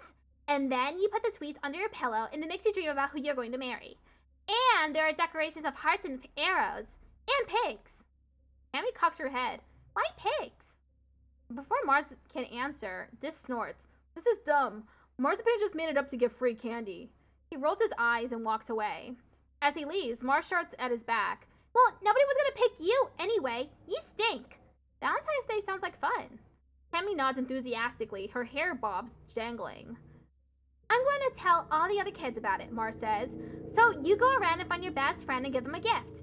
She points a finger at you. Make sure you do it by the end of the day or it doesn't count. And if too many people want to be my best friend, she adds, I'll hold tryouts for the position. It's only fair. She tosses her hair over her shoulder and laughs. I haven't picked Mars yet, so let me pick her this time. Mars has clearly been waiting for someone to ask her to be their BFF, but she's trying to play it cool, looking expectant and nonchalant at the same time. She's tapping her foot while kind of idly looking around at nothing. Want to be best friends? She hums, opening her hollow palm. Let me make sure I didn't promise too many other friends already. She pokes at her hollow palm, holding it so you can't see what she's doing. Let's see. You have a lot of good qualities that I'm looking for in a best friend. Yes. I think of all the kids who applied, you're the most qualified for the position. Okay, goobers, I choose you as my best friend. You remember the thing about the candy and fetch some soy sweets out of your back pocket to offer her. They've gotten a bit soft and warm. What flavor are they? She asks, holding each one up to the light to appraise it. Ooh, a green fizz. Those are rare. Then she surprises you by handing you an entire bar of chocolates, a whole week's rations, wrapped like a present in a scrap of iridescent cloth. Marzipan always remembers her friends, she says, nodding benevolently. How sweet of her to give me some candy for Valentine's Day. It's been a while, but it's time to attend a meeting of the Secret Fun Times Club. Mars started the SFC years ago when you were little kids. Tangent and Tammy agreed to join at the time, but then you all got busy with other things and forgot about it. What with the wormhole and the crash and learning how to survive on a new planet and all. You meet in an unused conference room in Command, which Mars says is perfect for a secret club. Club President Mars brings the meeting to order. Tang, Vice President of Writing Down Secrets, records the meeting notes on her holopalm, while Tammy, Vice President of Tea and Snacks, passes out watato juice in little cups. As Vice President of Fun Ideas, it was your job to come up with something for the club to do today. You chose making friendship bracelets and brought all the supplies you'll ever need. Today, Mars announces, we're gonna make friendship bracelets, and I have an even better idea. We're gonna sell them to people for kudos. Tammy puts her hand up shyly, as if she's in class. I don't think we're supposed to trade our kudos for things except at the depot, Tammy says nervously. We're only supposed to give them to people, to say thank you. Let's start a business. We'll be rich. Well, Mars suggests, then we give our bracelets to people. And if they don't say thanks with some kudos, we take them back. It's hard to argue with her sheer force of will sometimes. If there's a loophole, Mars will find it. The four of you spend the afternoon braiding bracelets out of recycled bits of wire and bright plastic packing straps. Tangent dutifully counts each one on her hollow palm, while Mars motivates you to work harder and faster. She promises 2 kudos to whoever makes the most bracelets. Tammy's already way out ahead, but work your butt off. A goal of 58! Damn, I'm not making this goal.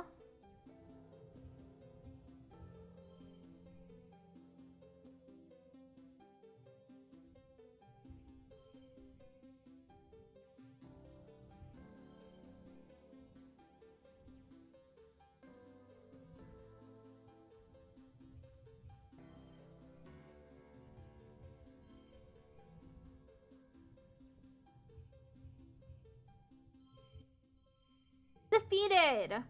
Tammy's deft fingers have practiced this so many times she doesn't even need to look at her work.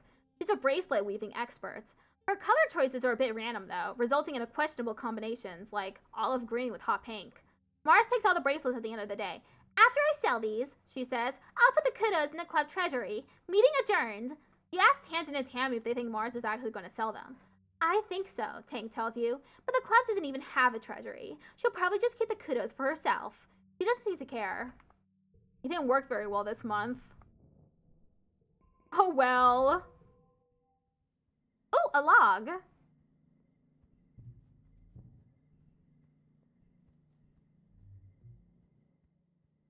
What is it, Tang? Tangent is watching a construction crew build scaffolding for the new engineering pavilion. They're using much wood, which is so light that one person can easily lift a 10-meter long pole and stack it into place. She points toward them. Human beings are so great, don't you think? Before we landed, this was all just dirty jungle. Now it's civilization. I've been learning about adaptability and writing in biology class. The books say it's what set us apart from the animals. Like, we don't need fur because we can make warm clothes. And if it's too hot, we can make air conditioners instead. Maybe the animals have neat adaptations. Andrew rolls her eyes at you. Maybe, but even if they do, I haven't seen any sign of intelligent life here. It's just those big, dumb xenofauna. Medusa's skirt just traded with 6 Hi! viewers. Thank you for the raid! Medusa Skirt? How are y'all doing? You are... How many raids have I had so far? You're my 5th raid today. I'm currently playing a game called I Was a Teenage Exocolonist, which takes place on an alien planet. And we're just living our life. It's a life sim game in an RPG. We're currently talking to a little girl named Tangent.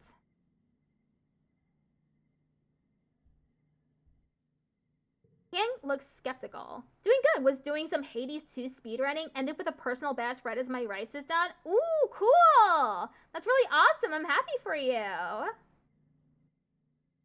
I hope you had a lot of fun. Tang looks skeptical. They're still animal scoopers. Maybe they're just pretending to be nice so you'll feed them. You're lucky it didn't eat you. She folds her arms. Dora's moth look cute, but one can eat through a bag of rice in less than 30 minutes. Even an herbivore can be dangerous here. It doesn't have to want to eat you to be able to hurt you. I love raiding into trans lifetime rain trains when they happen, so here I am. And I love participating in them. They're so much fun. Thank you so much for raiding into the Trans Lifeline raid train. Got a raid and run though. Rice cooker needs unplugged. Okay. Thank you. And I hope your rice is delicious.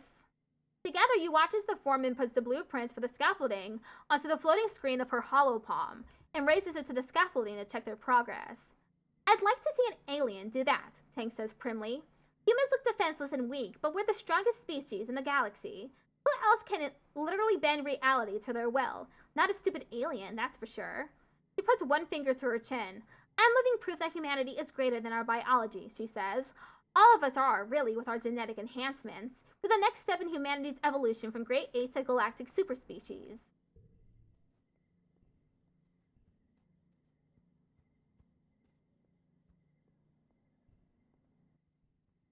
I should chill out for the rest of the month. Relax in the lounge. It's nice to take some time off to chill after all the stress of school and work, not to mention the mental toll of just living on this unpredictable planet. It looks like you're not the only one who needs some downtime. Some of the other kids are also relaxing in the lounge. Approach Mars and Dis. Okay, but you do stink, you hear Mars defend herself. It's not my fault that you can't tell. Maybe your nose stopped working, but the rest of us can smell it, and... She waves her hands in front of her nose and makes a PU gesture, then turns to you. He smells awful, right, Goobers? Stop being so mean, Mars. You stand toe-to-toe with Mars. She glares at you, then at Dis. Fine, she says, defeated. I'm sorry, Dis. I'm just trying to help, but I should have said it in a nicer way. Not everyone in life is going to tell you the truth, you know. Nah, I think those cards are good.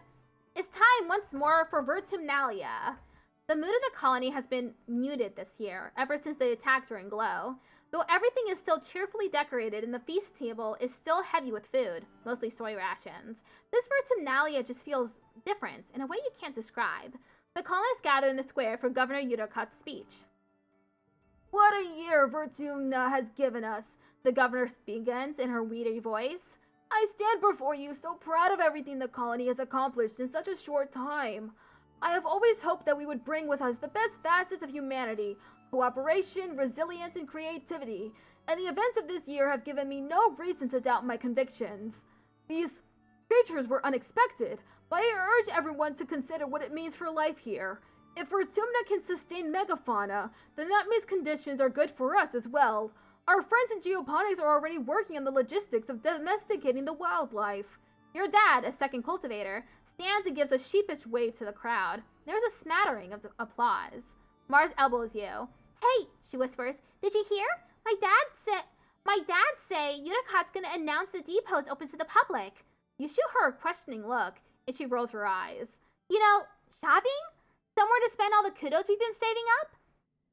There's gonna be candy and toys and makeup and nice smelling soap, not the boring kind in the communal showers. You know the concept of shopping. They do it in the holovids from Earth, especially the ones Mars likes, but you've never actually done it. The colony provides everything you need, but it would be nice to buy yourself a treat. My dad's give me an allowance, Mars says, shooting you a look of pity. It's too bad your parents make you work for yours. You and Mars tune back into the speeches just as Udocot, as predicted, announces the opening of the general store at the depot. Mars gives you a knowing look as she claps. Udocot gestures for the council members to stand. Finally, the council remains unchanged from last year. We are, as always, proud to serve you and the colony as your government. The music starts up as Governor Udocot finishes. Thank you all for your hard work and your perseverance this year, she says over the ruckus. Together we build the future. The crowd disperses and sets up for the annual Vertumnalia Games. Just like last year, there's a talent show, a science fair, and bot wrestling. Now with an obstacle course. Which one do you participate in this year? Bot wrestling biathlon. And Anemone and Cal join you for the bot wrestling biathlon. So called because Calm has added a hologram obstacle course this year. Competitors will each get a turn to wrestle a hydraulic bot, trying to keep it closed for as long as possible. This time, though, all competitors will first have to sprint across the festival grounds, dodging and leaping over obstacles. Each obstacle triggered will subtract from your time. Level 59. Whoops. Switch that?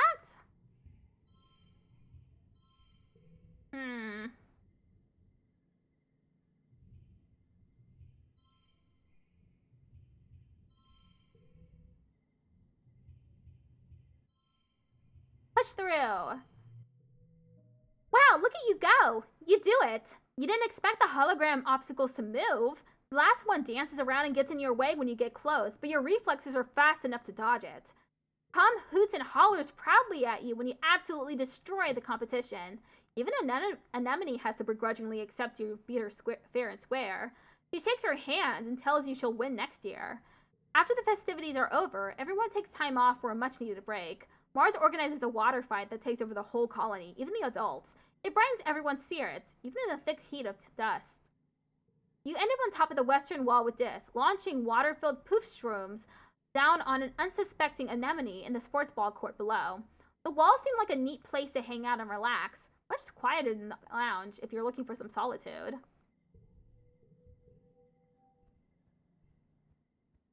What should I do next? I might just deliver some more stuff. I haven't done much delivering before.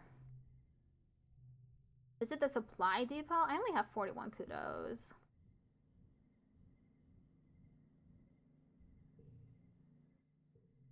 Deliver supplies. You show up to the delivery depot bright and early, as most of the colony is still yawning and pawing around for their morning cup of blep tea. Zeke is there with a large stack of thin white rectangles. Is that paper? Neat, so nostalgic. Yes, Zeke hums. Governor Udocot is quite sentimental when it comes to these things. She even signs each notice by hand. I myself have traded in my holopalm stylus for a pen. You're to deliver a stack of these reports to every council member in the colony. Zeke asks you not to read them, but says it's just boring adult stuff you wouldn't understand anyway. You clutch the papers to your chest and nod. First stop is engineering. Paper?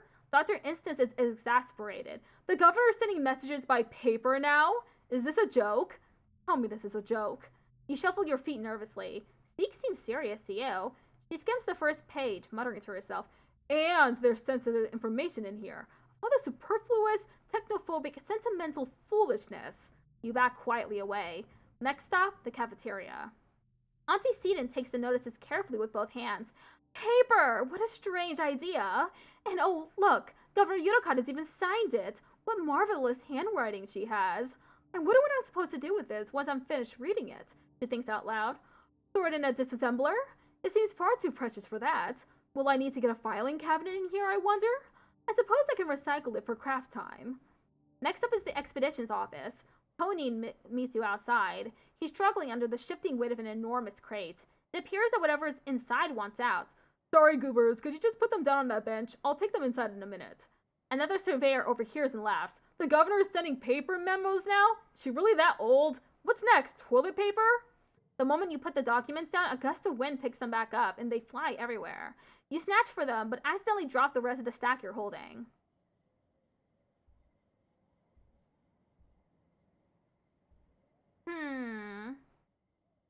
You're able to pick them all up, or this is pointless.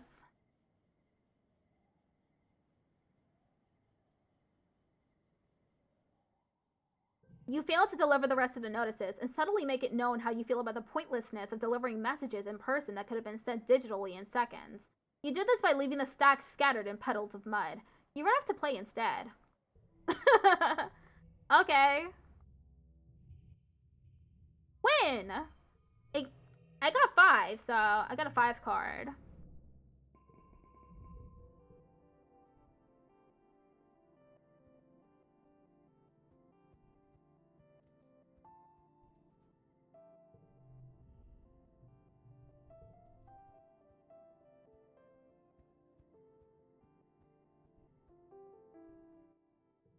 Deliver supplies.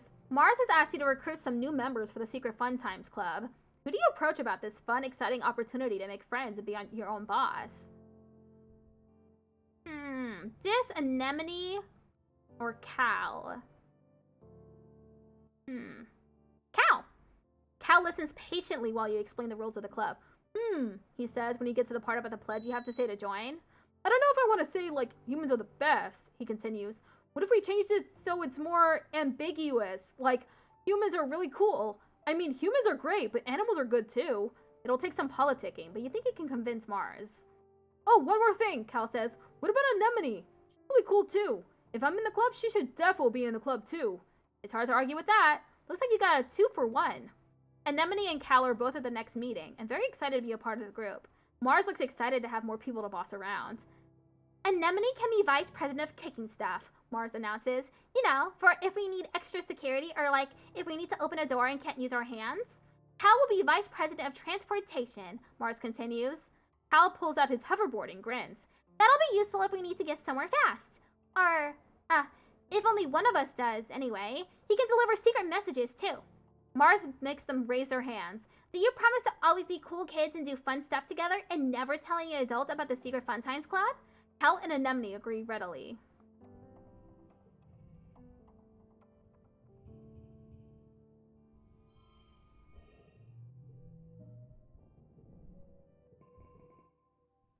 Mars is watching a vid from Earth on her holopalm.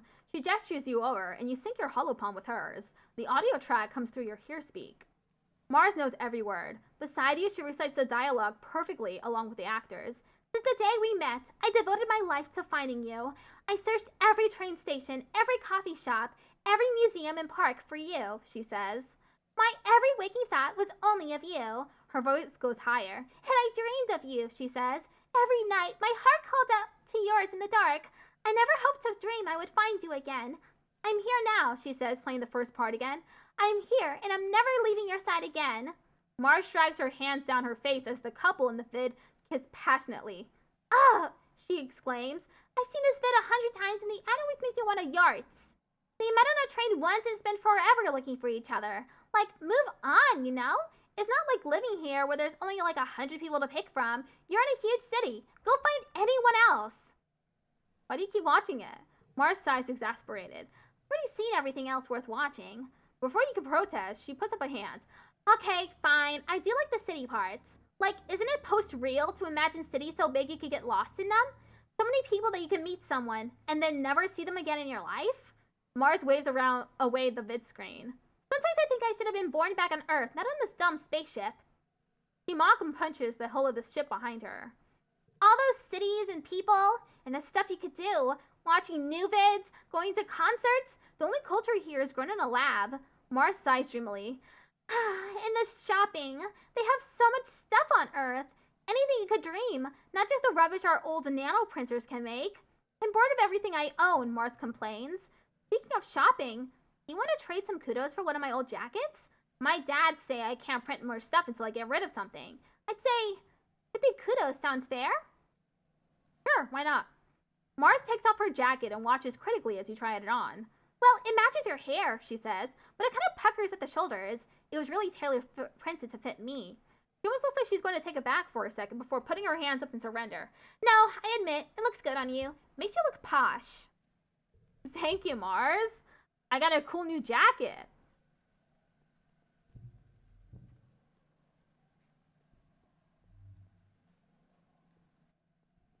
Toughness?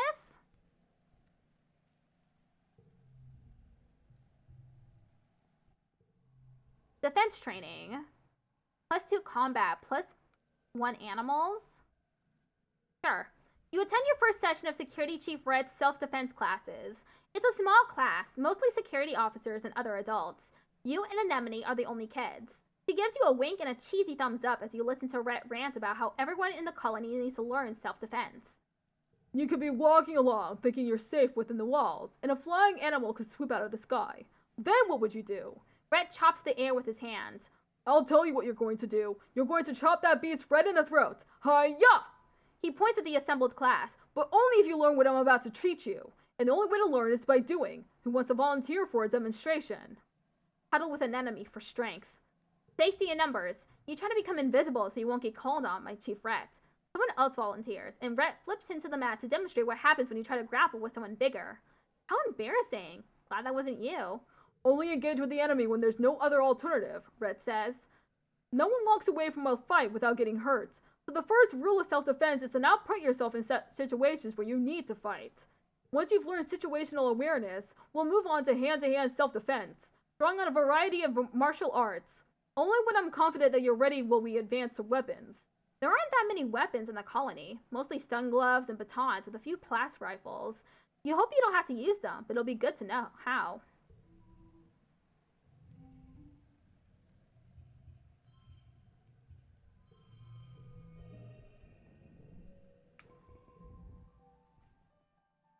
Let's go deliver more supplies.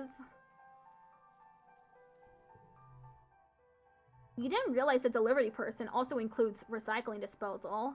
Watching the particle shredder work is fascinating and a little scary. You don't want to accidentally fall in.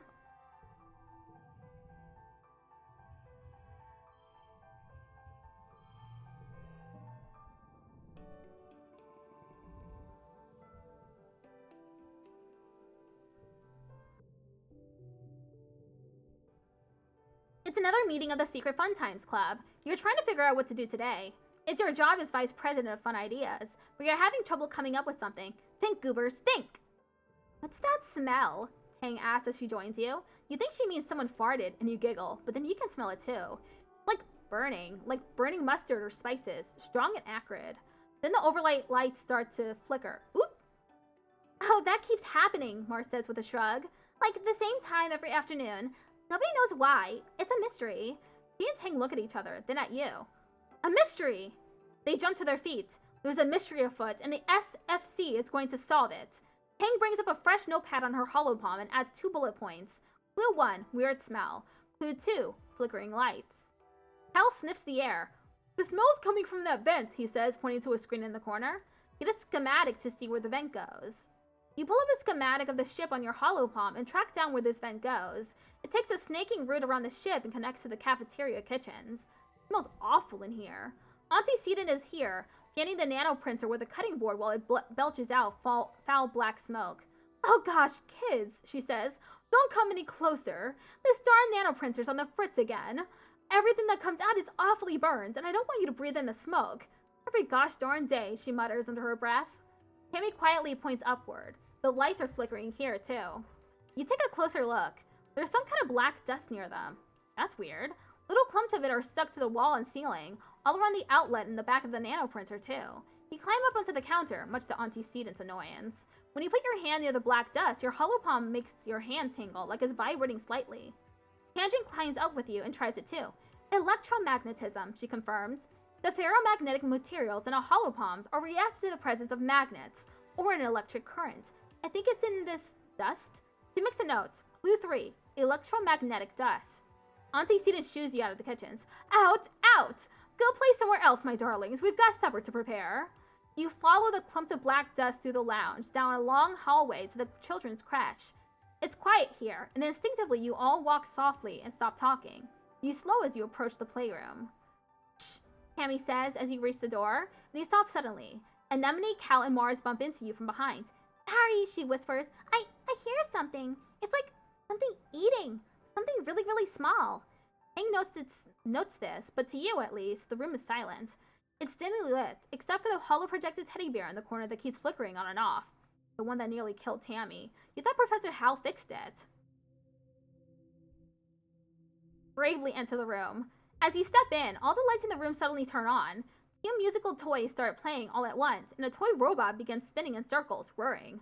Mars shrieks. Andrew rushes suddenly forward, grabs a glass from an art table, and slams it upside down on the counter. I caught it, she yells. Ooh. I haven't seen this image yet. You gather around to see.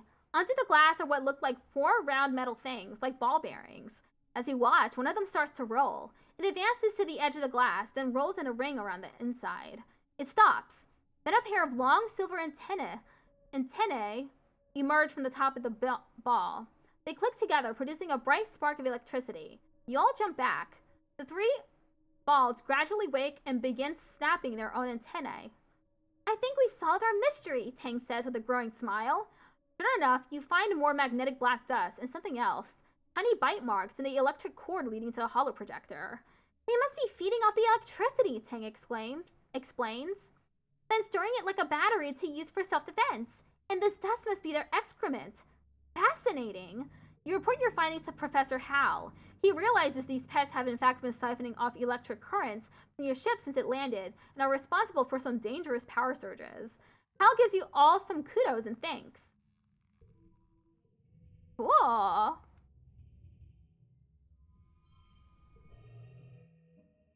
There's a commotion in the square. An expedition's vehicle has driven through the gates and is idling in the middle of the square, an unusual sight. People come down from command to investigate. Utopia gets out of the vehicle and trudges over to Uticott. After a brief conversation, you see Uticott gesture for people to unload the vehicle and clear the area. You stay out of the way to see what they're unloading. It's a body. Chief Surveyor Tonin's body. Someone quickly covers him with a sheet, but not before the image of his torn open body is seared into your memory. However he died, it was violent and bloody. You feel your stomach cramp with nausea. What happened? Dis asks, coming over to crouch around the corner with you. You share that Uncle Tonin is dead, and he stares at the sheet-covered body intensely, as if he could see through it. Did they say how? They never tell us the truth anyway. Nobody will tell the kids what really happened. Did something eat him? Did he get lost or fall off a cliff? Do they even know?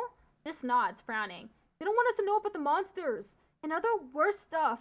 They want us to think everything is fine, but it's not. This planet isn't as nice as they say it is. He shakes his head. They hate that they can't control us. You and Dis watch the adult carry Uncle Tonin's body away. For the way he's practically vibrating, you can tell Dis wants to ask more questions about what happened. After a few awkward minutes, he sneaks away without saying anything, probably to try to go take a look at the body. Someone's going to have to tell Tammy. You're glad it's not you. Tammy and her dad were really close. Now she's an orphan. You watch Utopia bend over to get a hug from Uticott, wiping her eyes as she finally cries. Uticott has never been the most comforting presence in your life, but it seems to help. Utopia will probably be the next chief surveyor. At 24, she'll be the youngest council member. She was only a toddler when the stratosphere left Earth. Apparently, her sharp eye and hoverbike flying skills are the best in expeditions. Oh, it's glow time. I'm gonna take a rest. Lots of kids treat the lounge as an informal study hall, especially Tangent. And Mars too, sometimes, if she's trying to impress Tangent. Crack open a textbook on your holopalm and read about some old dead Earth poets. Just because you're not in class doesn't mean you can't read ahead a little bit. Those are both the same, but I forget one. It's been a quiet glow, but the grim, surreal darkness of the season reminds you of last year's violence. As the month wears on, you overhear arguments at dinner. Adults worrying that an attack is still coming, and others who think the first one was a fluke. Surveyors mention seeing new tracks in the forest, but are shushed so people don't panic. The gates are closed. You drill emergency procedures, filing soundlessly from the classroom to the creche to hide under tables, waiting for the sirens to call the all clear. You drill and prepare and worry, but nothing happens. Then, just as glow is starting to wane, the toxic purple spill of the wormhole fading as the suns almost rise past the horizon again, the siren starts. You're reading a holo novel in bed when you hear them, followed by the stomp of boots down the hallway outside your quarters. An alert flashes on your holopalm. Shelter in the creche, this is not a drill. You get another message from your dad. Me and Mom are going to stay in the greenhouses. We're safe. Just follow Auntie Anne to the creche and wait for us, okay? Don't worry, we're way more prepared than we were last year. Love you, stay safe. You could go to the creche where you belong, or you could follow the security guards and see what's happening at the gates. Just as you peek your head out the door, you're struck by a horrible premonition. Someone's in danger in engineering. You blink and shake your head, but the feeling persists. Go to engineering. You don't know what compels you to go to engineering. It's nowhere near the walls, and the corridors are quiet as you approach. You burst into the classroom to find Professor Hal, cornered by a small, chittering thing. It's moving too fast to tell what it is. Every time Hal tries to get around it to flee, it climbs up the walls and keeps jumping at him. He's fending it off with a tablet, but he's getting tired. As you watch, the thing leaps at his throat and tears a chunk out of him. Hal screams in pain and crumples to the ground. You must gasp, but because the thing turns to you and lunges. Oof.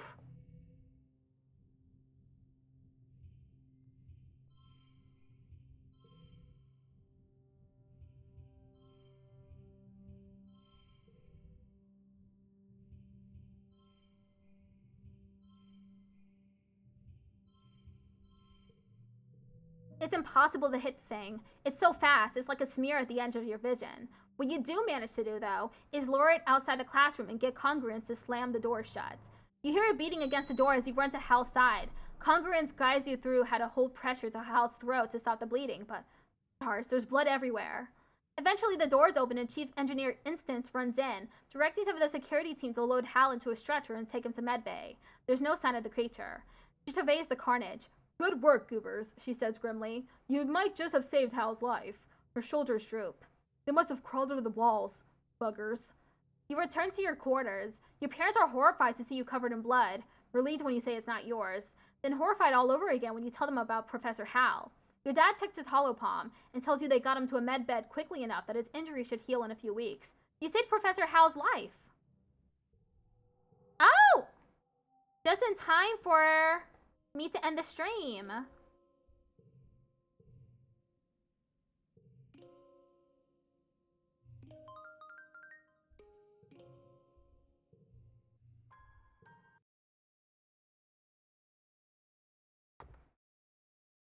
Okay, we're gonna raid the next person. Captain Sarlo. Thank you for all the raids, everyone. Hope y'all had a nice time with this game. And we're gonna raid out now.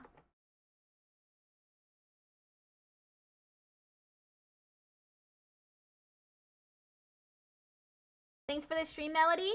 Thank you for coming by. Bye, everyone.